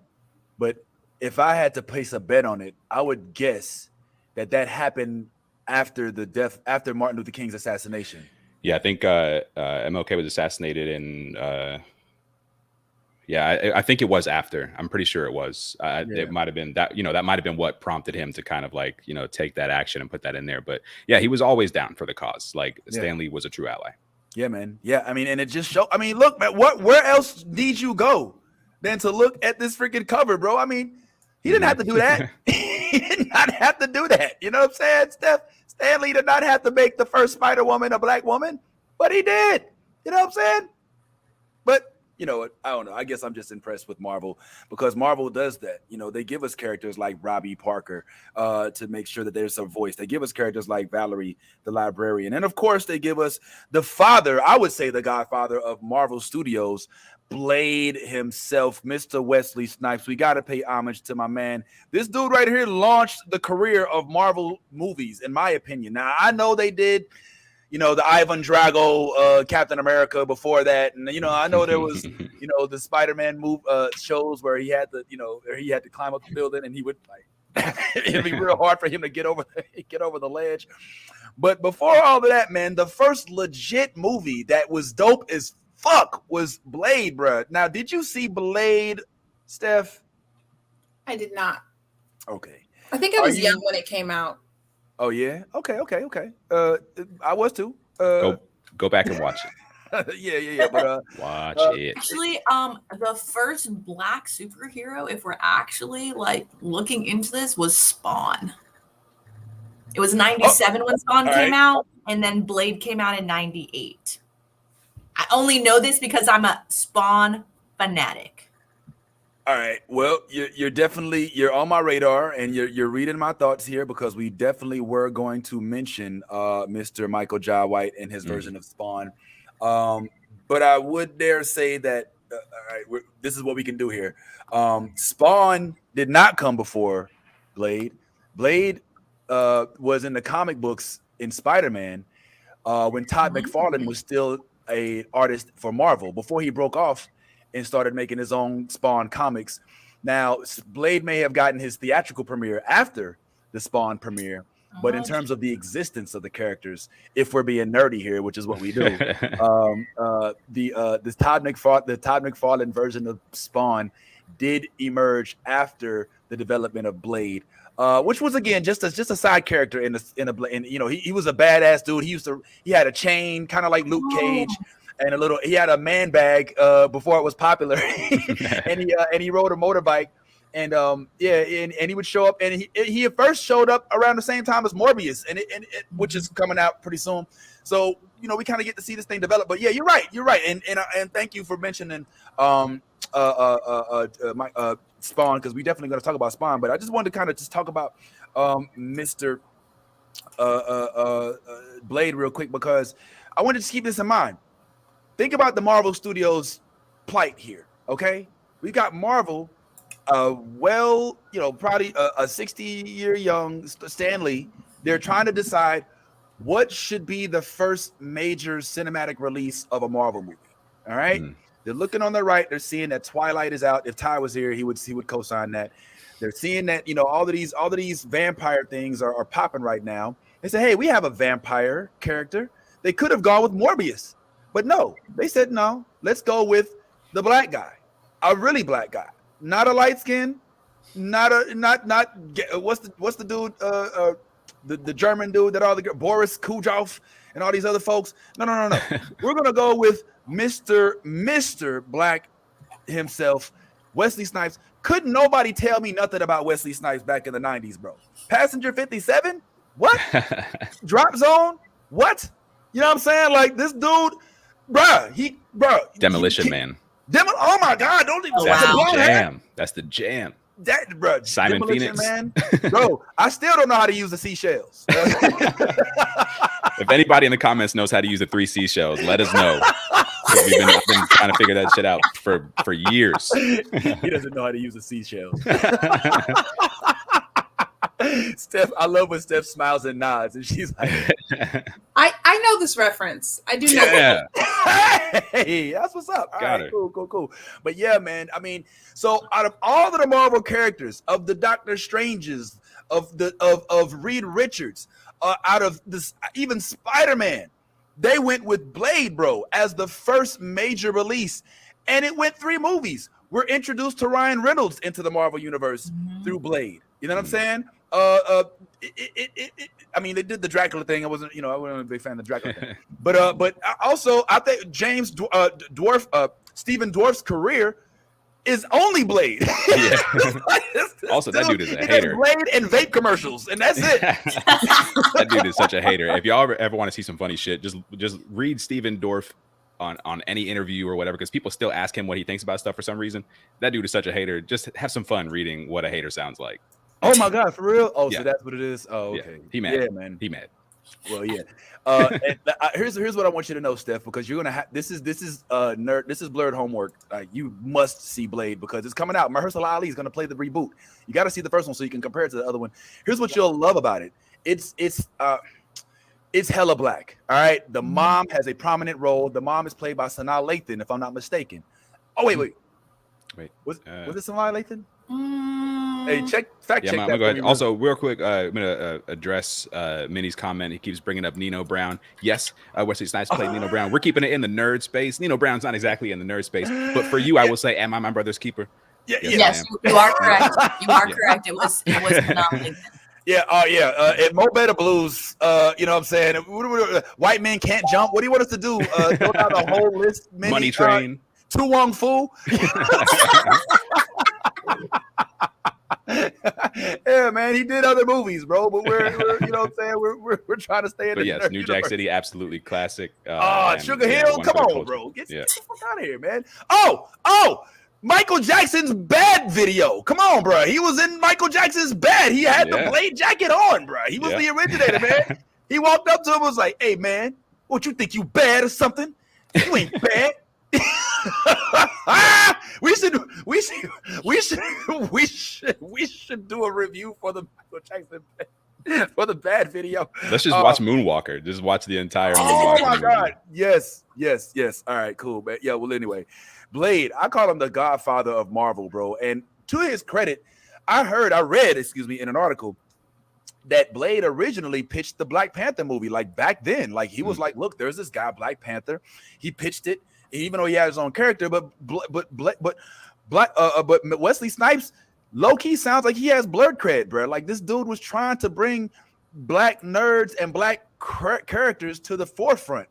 And started off with Blade and wanted to go even further. I could just imagine how, I don't know, it probably wouldn't have been so good if they did the Black Panther movie back then. Could you imagine? Like, I don't know. I'm glad that it had turned out the way it did. Because Black Panther hit right on time. Like, people don't realize that Black Panther, despite the fact that it was the first movie to hit the B, it wasn't. In addition to it being the monumental cultural phenomenon, it hit right amidst a moment where Black folks were kind of going through it too. You know what I'm saying? Like we were just now starting to post the videos of police brutality all over the place. The concept of Black Lives Matter started to become a thing. Trayvon had just been shot. Mike Brown had been shot. We were dealing with Breonna Taylor. We were dealing with my man up in New York, Eric Garner, like it was a whole thing. And then here comes this black superhero that's not just some dude from the hood, but he's a freaking African rich guy, the richest person in every comic book. Freaking T'Challa has more money than every freaking person. He got more money than Tony Stark, more money than Bruce Wayne, more money than everybody, bro. A freaking Oliver Queen, I don't give a fuck who you are. This dude has his own country. And it just goes without saying that I think that Wesley Snipes needs to get his flowers, despite him having issues with the law for shit that one president actually got tax returns for and has people. You don't even get me started on that. Yeah, that was reparations. Let him keep his money. Hold on. So yes, kudos to you, Godfather. Man, I still give you all the love. Now I want to go ahead and take a step back real quick and do a little bit of I want to do a little off-brand if it's okay, and then we'll jump back onto some mainstream stuff. I want to go back to Yaz and Steph. And because I think me and you right now, me and you, Tyrone, We're nerding out. Jiving. Yeah, we're doing good old fashioned nerd out. It's happening. we jiving. Oh man, in the comment section too. I want y'all to tell me, comments, whoever it is that's here. I want y'all to let me know if y'all know who these people are. I'm gonna put somebody on the screen. You shout out who their name is. Yaz and Steph. Can y'all tell me who this person is right here? No. No. Oh my God! All right. I'm gonna see if the comments get it. All right. Comments. Can anybody in the comments tell me who this person is? Somebody, please don't disappoint me. One of y'all knows who this is. All right. I would do the Jeopardy music, but I'm scared they'll cancel the show. So yeah, they'll do that. All right. No, it's not Good Burger, but that's hilarious. That's not Good Burger. That was Good Burger. Good Burger. That's Kenan and Kel, bro. Wrong people. Good Burger. He said Good Burger. I like the sound of that. Yo, for those. All right, so y'all seem stumped. So allow me and Tyrone. Tyrone, do you know his name? That is future Mayor Goldie Wilson. Yes, sir. Yes. That is Mayor Goldie Wilson of Back to the Future fame, who was not about that bullshit, bro. Mayor Goldie, the dude was sweeping up the shop in Hill Valley. All right, 1955. And he was, and he's like, man, what's going on with our? He was like, fuck that shit, bro. He's like, I'm tired of this shit, man. He's like, you know what? I'm gonna clean up this town. I'm gonna be the, but so all right. Let me provide the context for the young ladies. So I know what you're talking about. It's Back to the Future. I've seen these movies like a bunch of times. It just didn't like that close up was just a little like. Yeah, you would have showed me like this without, you know what I'm saying, like my with my like without, you know what I'm saying, like fucking what the hell is his name right now? Marty McFly. Yeah, if you would have showed me without that, then I probably would have guessed this. But yeah, that was like a little creepy close up. Like, yeah, it was. I didn't even know he had a gold tooth. I ain't gonna lie. Right, that's what I'm saying. I'm like, I know that had a gold tooth back in like the 80s, 90s. Like, yo. So Steph, this guy at the bottom right, you see Michael J. Fox's character over here on the left hand, whatever side of the screen, the dude in the life jacket.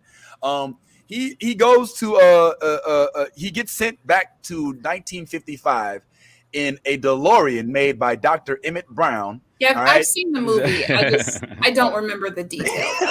I'm not the only one. Hold on, I'm nerd-splaining.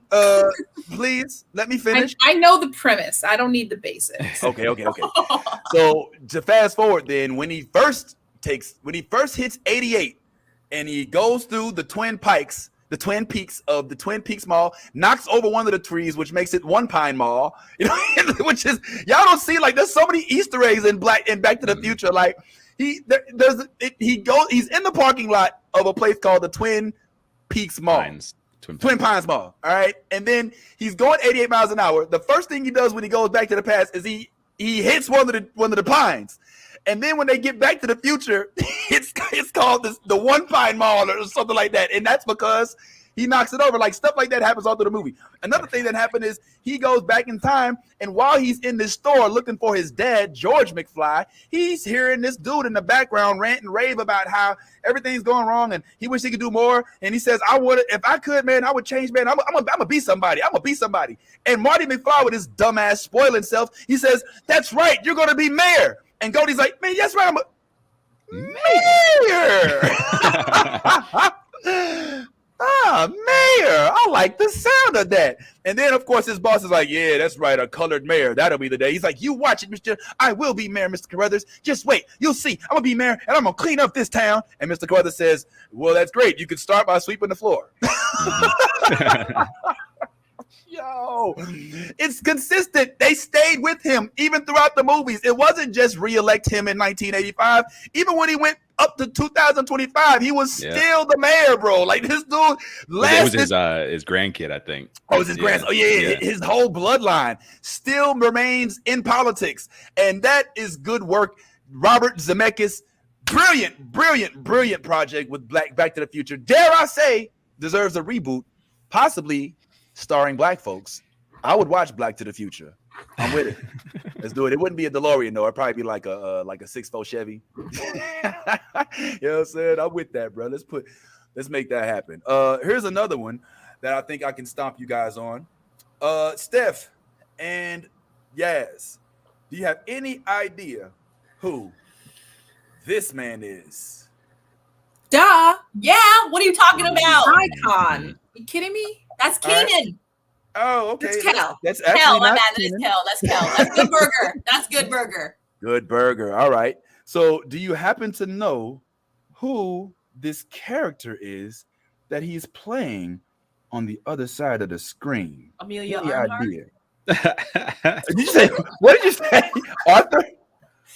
I said Amelia Earhart. Look at his Amelia hat. Earhart. Hilarious. Hilarious. Nope. But you're close.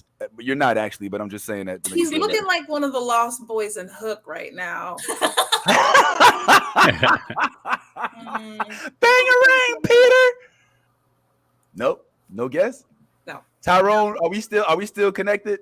Wasn't he Invisible Boy and The Mystery Invisible Men? Boy. Invisible Boy, man. Yeah. Okay. So let me tell y'all Invisible Boy's powers. Is he not invisible? Boy, he can turn invisible, but only when no one is looking. Mystery Men is a great movie. That's a great movie. Mystery Men, bro. Come on, man. Ben Stiller. What?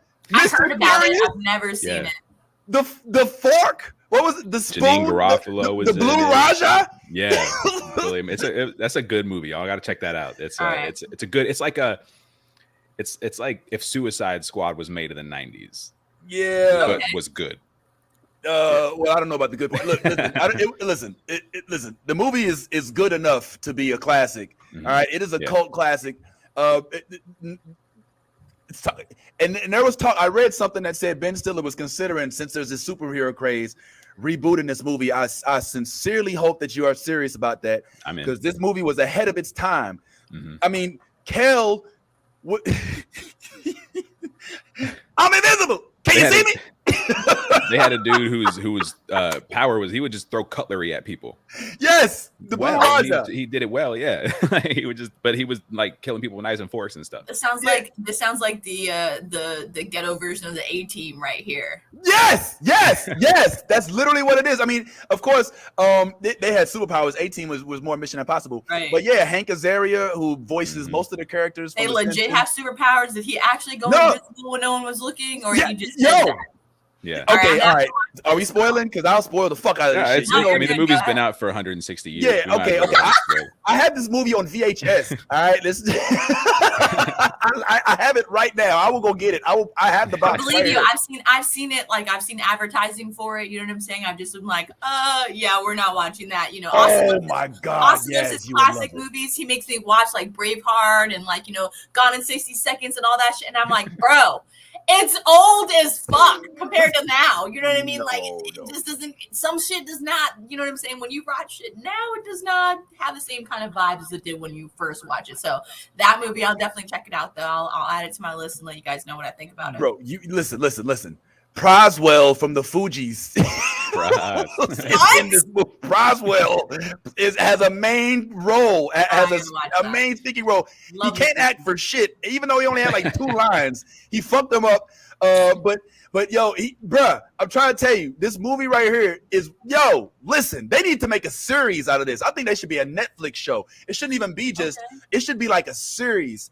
And there are powers, like the Blue Raja actually does flick spoons. And they're like, why do you throw spoons? He's like, well, you know,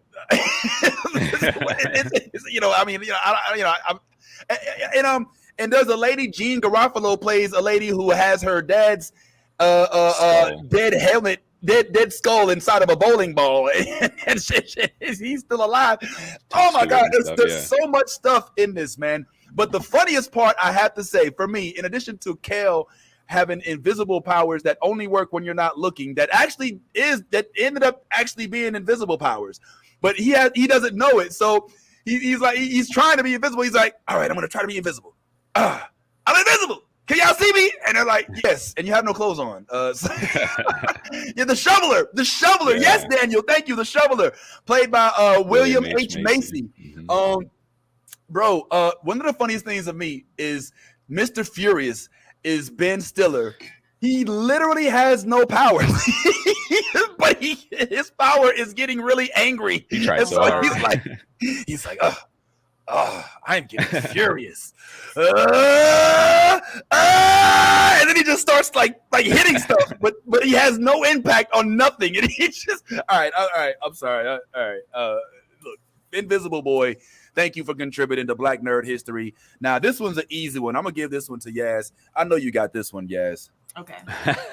What? That's Blank Man. Yes, of course. We love Blank Man. Extra points if you could name his sidekick. Ooh, I bet you his can. sidekick was Blank Man. Go ahead and Google it. That's what you're doing. I know. No, I'm not. I was thinking about it, but I might have to. He's like, I know the sidekick. I don't know. Was... Go ahead, Tyrone. That other guy. That's the other guy. Come on, yes. How do you not know Blank Man? You know how long it's been since I've seen that movie? It's been at least a decade since I've seen that movie. Like, oh my God. All right, that one was the J5 in the house. Yes. Bro, listen. I'm gonna tell you something. This movie was so funny. It was so ahead of his time, yes. But it was also disappointing because I really wanted him to like spaz. I really wanted him to like, you know what I'm saying, to like do some dope shit. And he was literally just a guy in a costume. You know what I'm saying? But he was a hero. He had a boot. He used the shit out of that boot. All right, man. Speaking of boots, I'm gonna go ahead and honorable mention this one because I didn't put him on here, but Pootie Tang belongs on here. Yes, and I know Yaz, that's one of your faves. Yes. Should have did Pootie Tang. Pootie I too didn't. good. Water tie. But Blank Man was definitely. Now this one we did mention already, but it is so worth mentioning, despite the fact that it was a trash. Well, I don't want to call it trash. It was ahead of its time, but it didn't necessarily. It didn't necessarily make it to the level we wanted it to. And that's Meteor Man by Robert Townsend. I do have to say, man, it's a hard watch, but it is a necessary. It was a necessary development for us to be able to get to where we are. Robert Townsend, in all his credit, he had to go to Hollywood to pitch a black superhero movie. You know what I'm saying? And that couldn't have been an easy sell. You know, in the age of Superman, in the age of we're dealing with Commando and Alien and Predator, and he's like, well, I put a cape on a black man, and I'm sure he got laughed out of so many studios, but to his credit, man, he was like, nah, bruh, we're gonna make this happen. Like, black superheroes need to be put on blast because young black people need to also have heroes, even in a fictitious realm, where they can look up to instead of always having to look up to people that don't look like them. What's up, Steph? That used to be my favorite movie. I used to get it from Blockbuster Video every week on VHS. It was your favorite? I just like Meteor Man again. I watched it so many times. It hit with the kids. Like it had the right tone for kids. You could I remember not watching tell it too and loving me it. that was not one of the greatest movies of all time. Like you really greatest, like at the time. I loved Meteor, and he could read fast. We had that in common. I loved him. Yeah. Meteor Man was way ahead of his time, man. It goes without saying that anytime you put a superhero in a costume, you have to make sure that his costume has abs. Otherwise, it's not really a superhero, right? But his kind of looked, I don't know, like Roku remote control. His body looks completely made up. You got Marva Gibbs, you got Robert Guillaume, and I didn't even realize that Eddie Griffin was in it like that. You know what I'm saying? If you look just to his right, you see a young Eddie Griffin.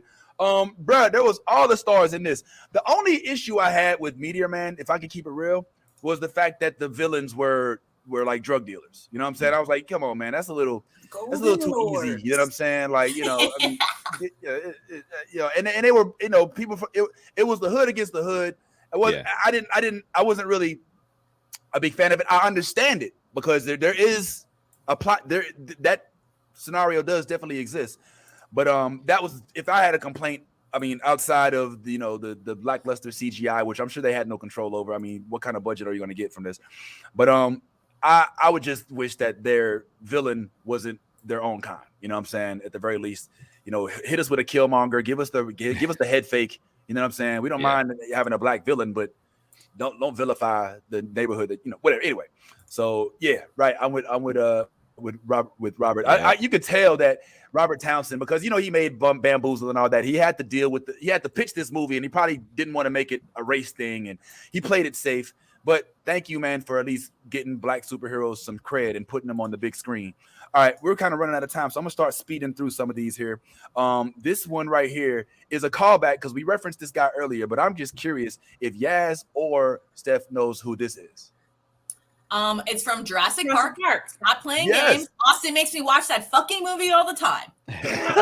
Yes, this is Ray Arnold's, all right, of Jurassic Park, one of the men in the room behind the scenes who was brave enough to go and to reboot the whole park and lost his whole life for it because he wanted to go all by himself with no guns, no armor, no nothing. Oh, no big deal. I'll just go flip the switch on. No, you won't. No, you won't. You won't be back, SMJ. You won't be back, SL. You'll lose your arm, and it's going to freak Ellie Sadler out. And oh, fuck, please let Dennis Nedry do it because he deserves to die anyway. I'm sorry. I got that. Also, he delivered the best please in cinematic history.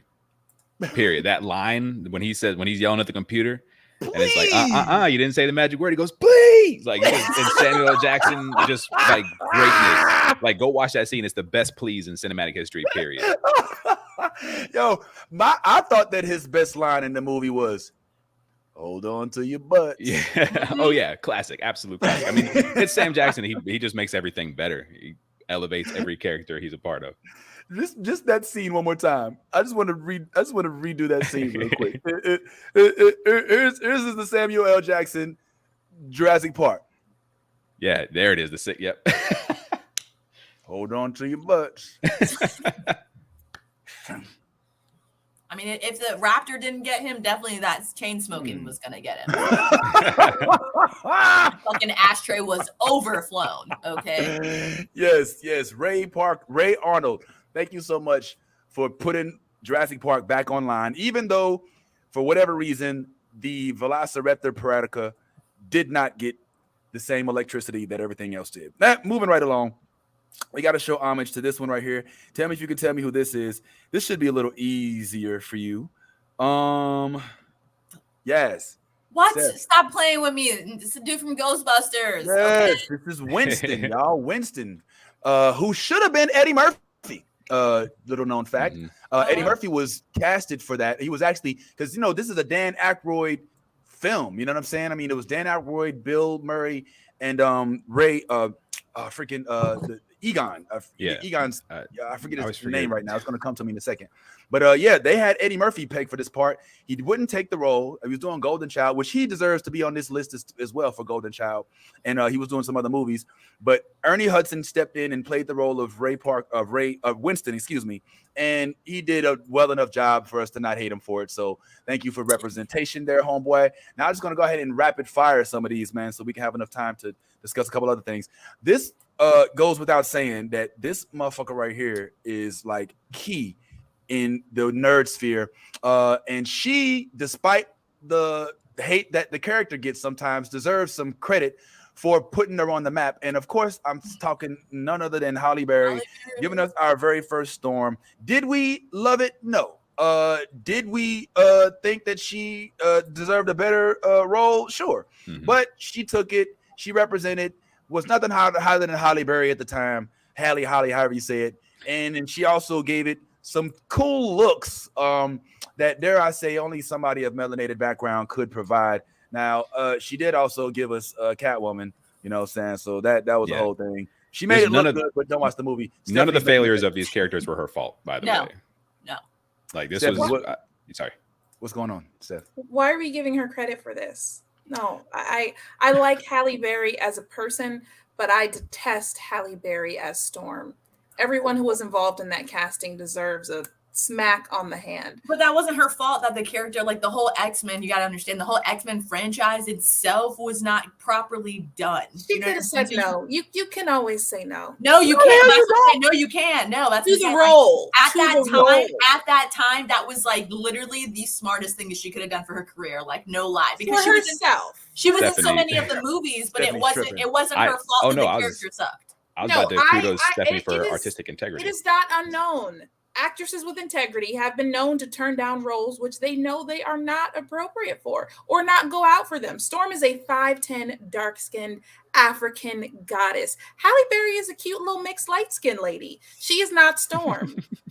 And I'm not sorry. But you got to think about in the time period that these movies were made, they didn't have, you know what I'm saying, a prominent. They didn't have chocolate ladies. I mean, not that we're probably like about to be like action kicking and doing, like being a mutant. You got to think about the time. Angela Bassett was chilling. We've always been around. Would have been by choice. There have been beautiful dark-skinned stunt women since the beginning of stunt things. There is a laziness when people are like, "Oh, let somebody get Halle Berry on the phone." Okay. Well, let me interject. It was a good one. Let me interject. All right. As much as I want the role to be casted appropriately, I still think that Angela Bassett would have been a much better pick for this part. However, at the time, and context is key, Halle Berry was at the top of her game. Halle Berry, when people think as somebody who produces shows, you also don't just consider who's appropriate for what, you consider who's going to bring eyeballs to the seats. And that's what I'm not trying to listen. Explanation is not justification. All right. So before I get eye rolled off the screen, I don't need the explanation. I understand why they did it. I just think it was a poor choice. Beyonce's at the top of her game, and if they ever cast her as Storm, I will march on Marvel. I will protest everything. Yeah, we had that conversation. Yeah. Well, listen. That's why we love your perspective here. At the end of the day, though, she did give voice to our first Storm, and whether or not Stephanie's really feeling that part or not, she did end up capturing that part of the imagination for most folks. So we're going to give her some credit here, even though everybody's not necessarily feeling that decision. So we'll go ahead and keep this moving, though, because there's even more people here that I wanted to make sure we get through. Plus, we still have Stephanie Ray's question of the day. Quickly, Yaz, I know you know this one. This one's for you specifically. Hey, my girl! Oh, I don't understand why they had her named the way they did. That did not fucking make any sense. Okay, but Vivica J. Fox and Kill Bill was the shit. That's all Yes. I completely agree.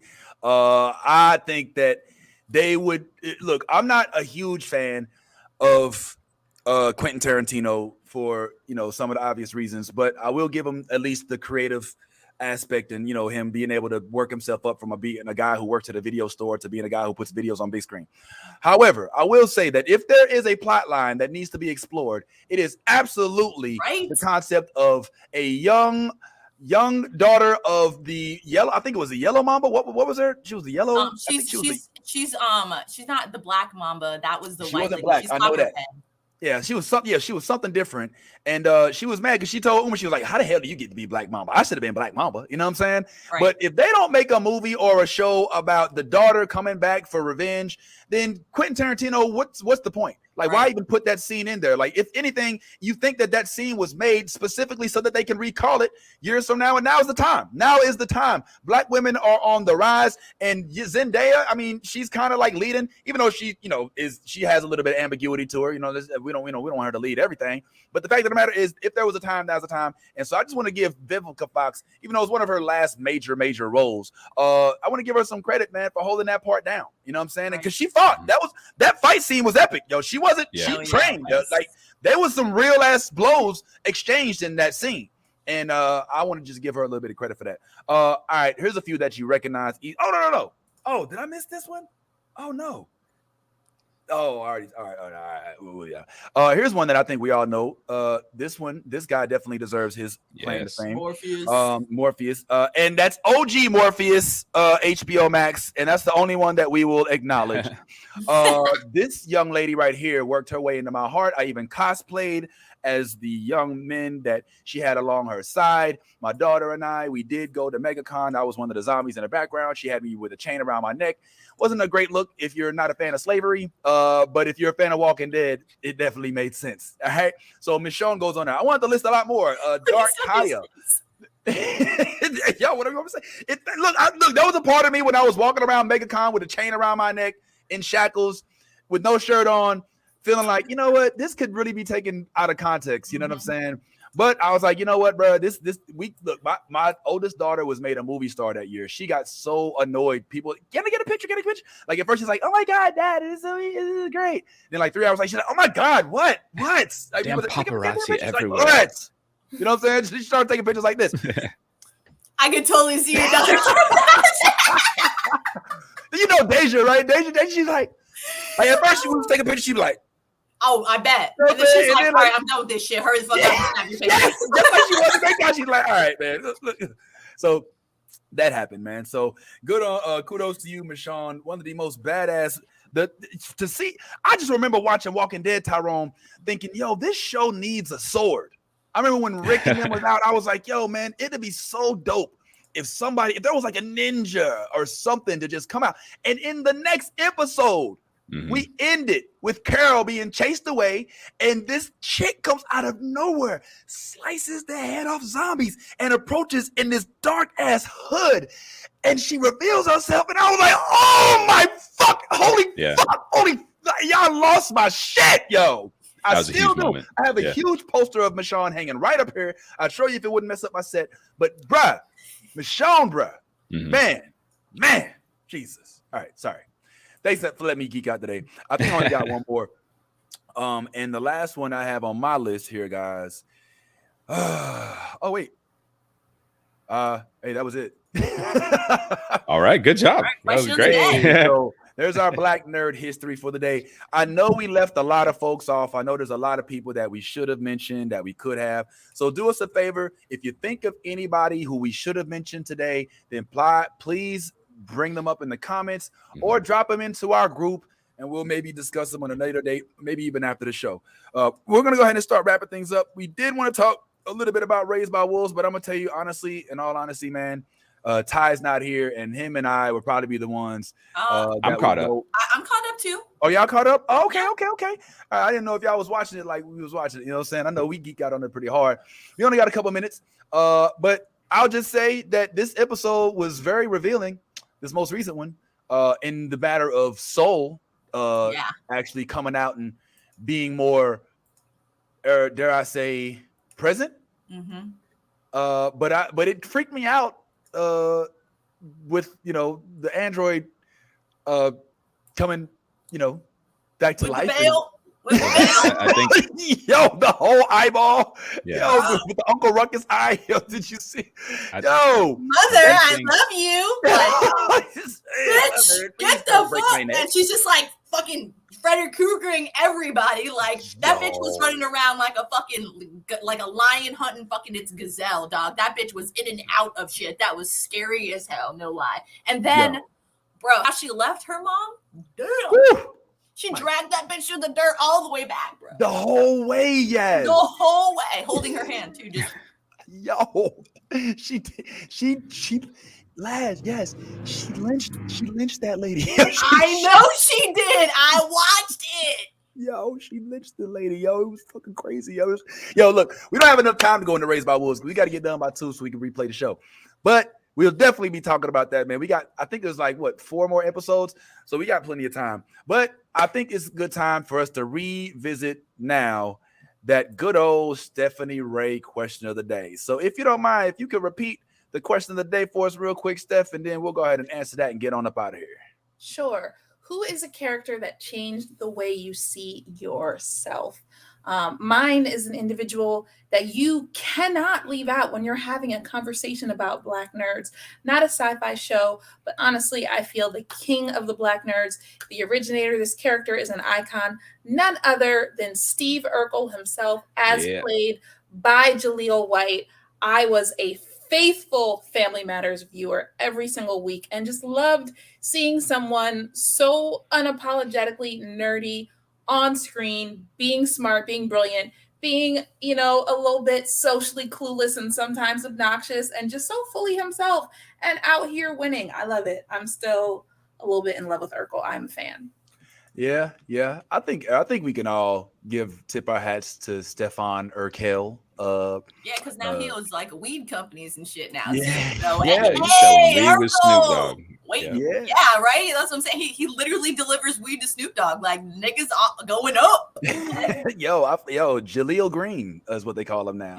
He switched that all up. But I remember seeing him and thinking, I had posters of him on my wall. I actually he was my first impersonation I used to do in like middle school, and I got a lot of credit for it. Yes, do you have some? Is there a character that you think may have made you somebody different?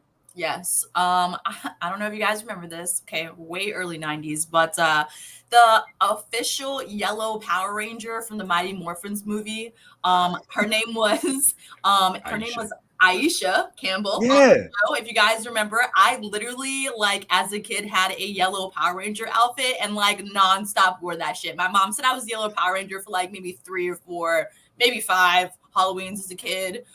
Yeah, I slept in that. I ate in that. I was the yellow Power Ranger. And the funny part about it was I never could say like Wise when I was a kid, and my name was the Wise. So I would say it like Lello.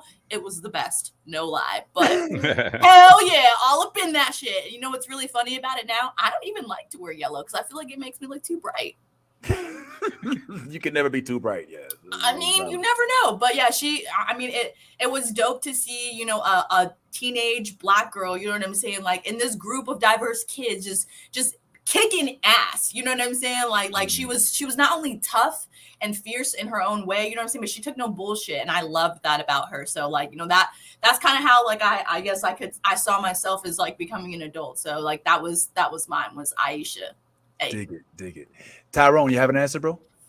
Yeah. For me, so I was a big X-Men fan back in the day, big on the animated series and stuff. And I remember the first time Bishop showed up in the animated series, giving the X-Men the business, and I was like, he doesn't look like a lot of these people. And it caught me off guard, and it just kind of it sort of changed things. I was like, okay, all right, here we go. So yeah, for me, it's Bishop from the X-Men.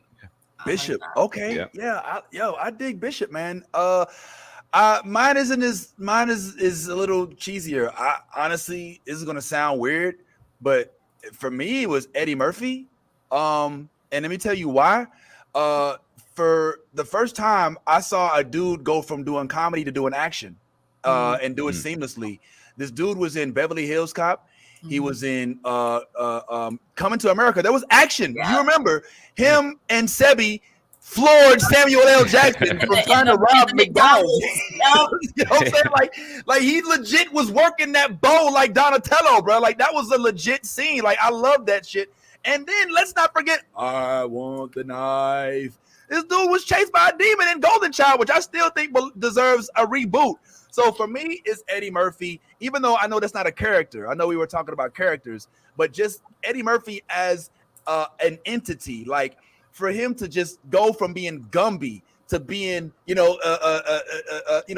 dude in Golden Child, to being an African king, you know what I'm saying? Then he can go back to be like the holy man, and like to be funny and to be an action star and just to embody that and to be one of the first damn near all black on-screen movies that we saw of majestic background. For me, it Eddie Murphy's person, not even his character. What's up, not to mention one of the best stand-ups of all time.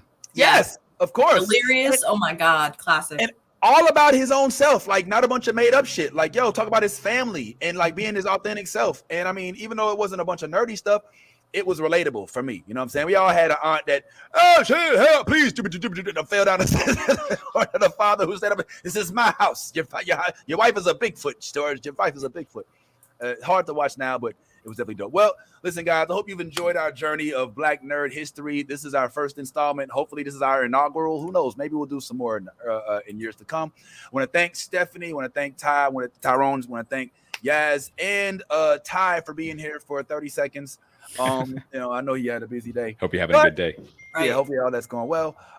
So I am going to go ahead and bid everyone adieu and say, as we always do, please make sure you are your authentic self. If you're not yourself, what are you being? Fake? Ain't nobody feeling that. And as we always say, especially in this last Saturday of Black History Month, you a geek, don't be afraid. Go ahead and let it on out. Let that geek flag fly. Next time. Fighter 2, I just really hate Zangief, only Ken and Ra 2. I find it hard to beat Blanca, keep a wee ninja hanging and the uncle album banging. If you negative in energy, then stay out the vicinity. Yeah, them niggas over there, yeah.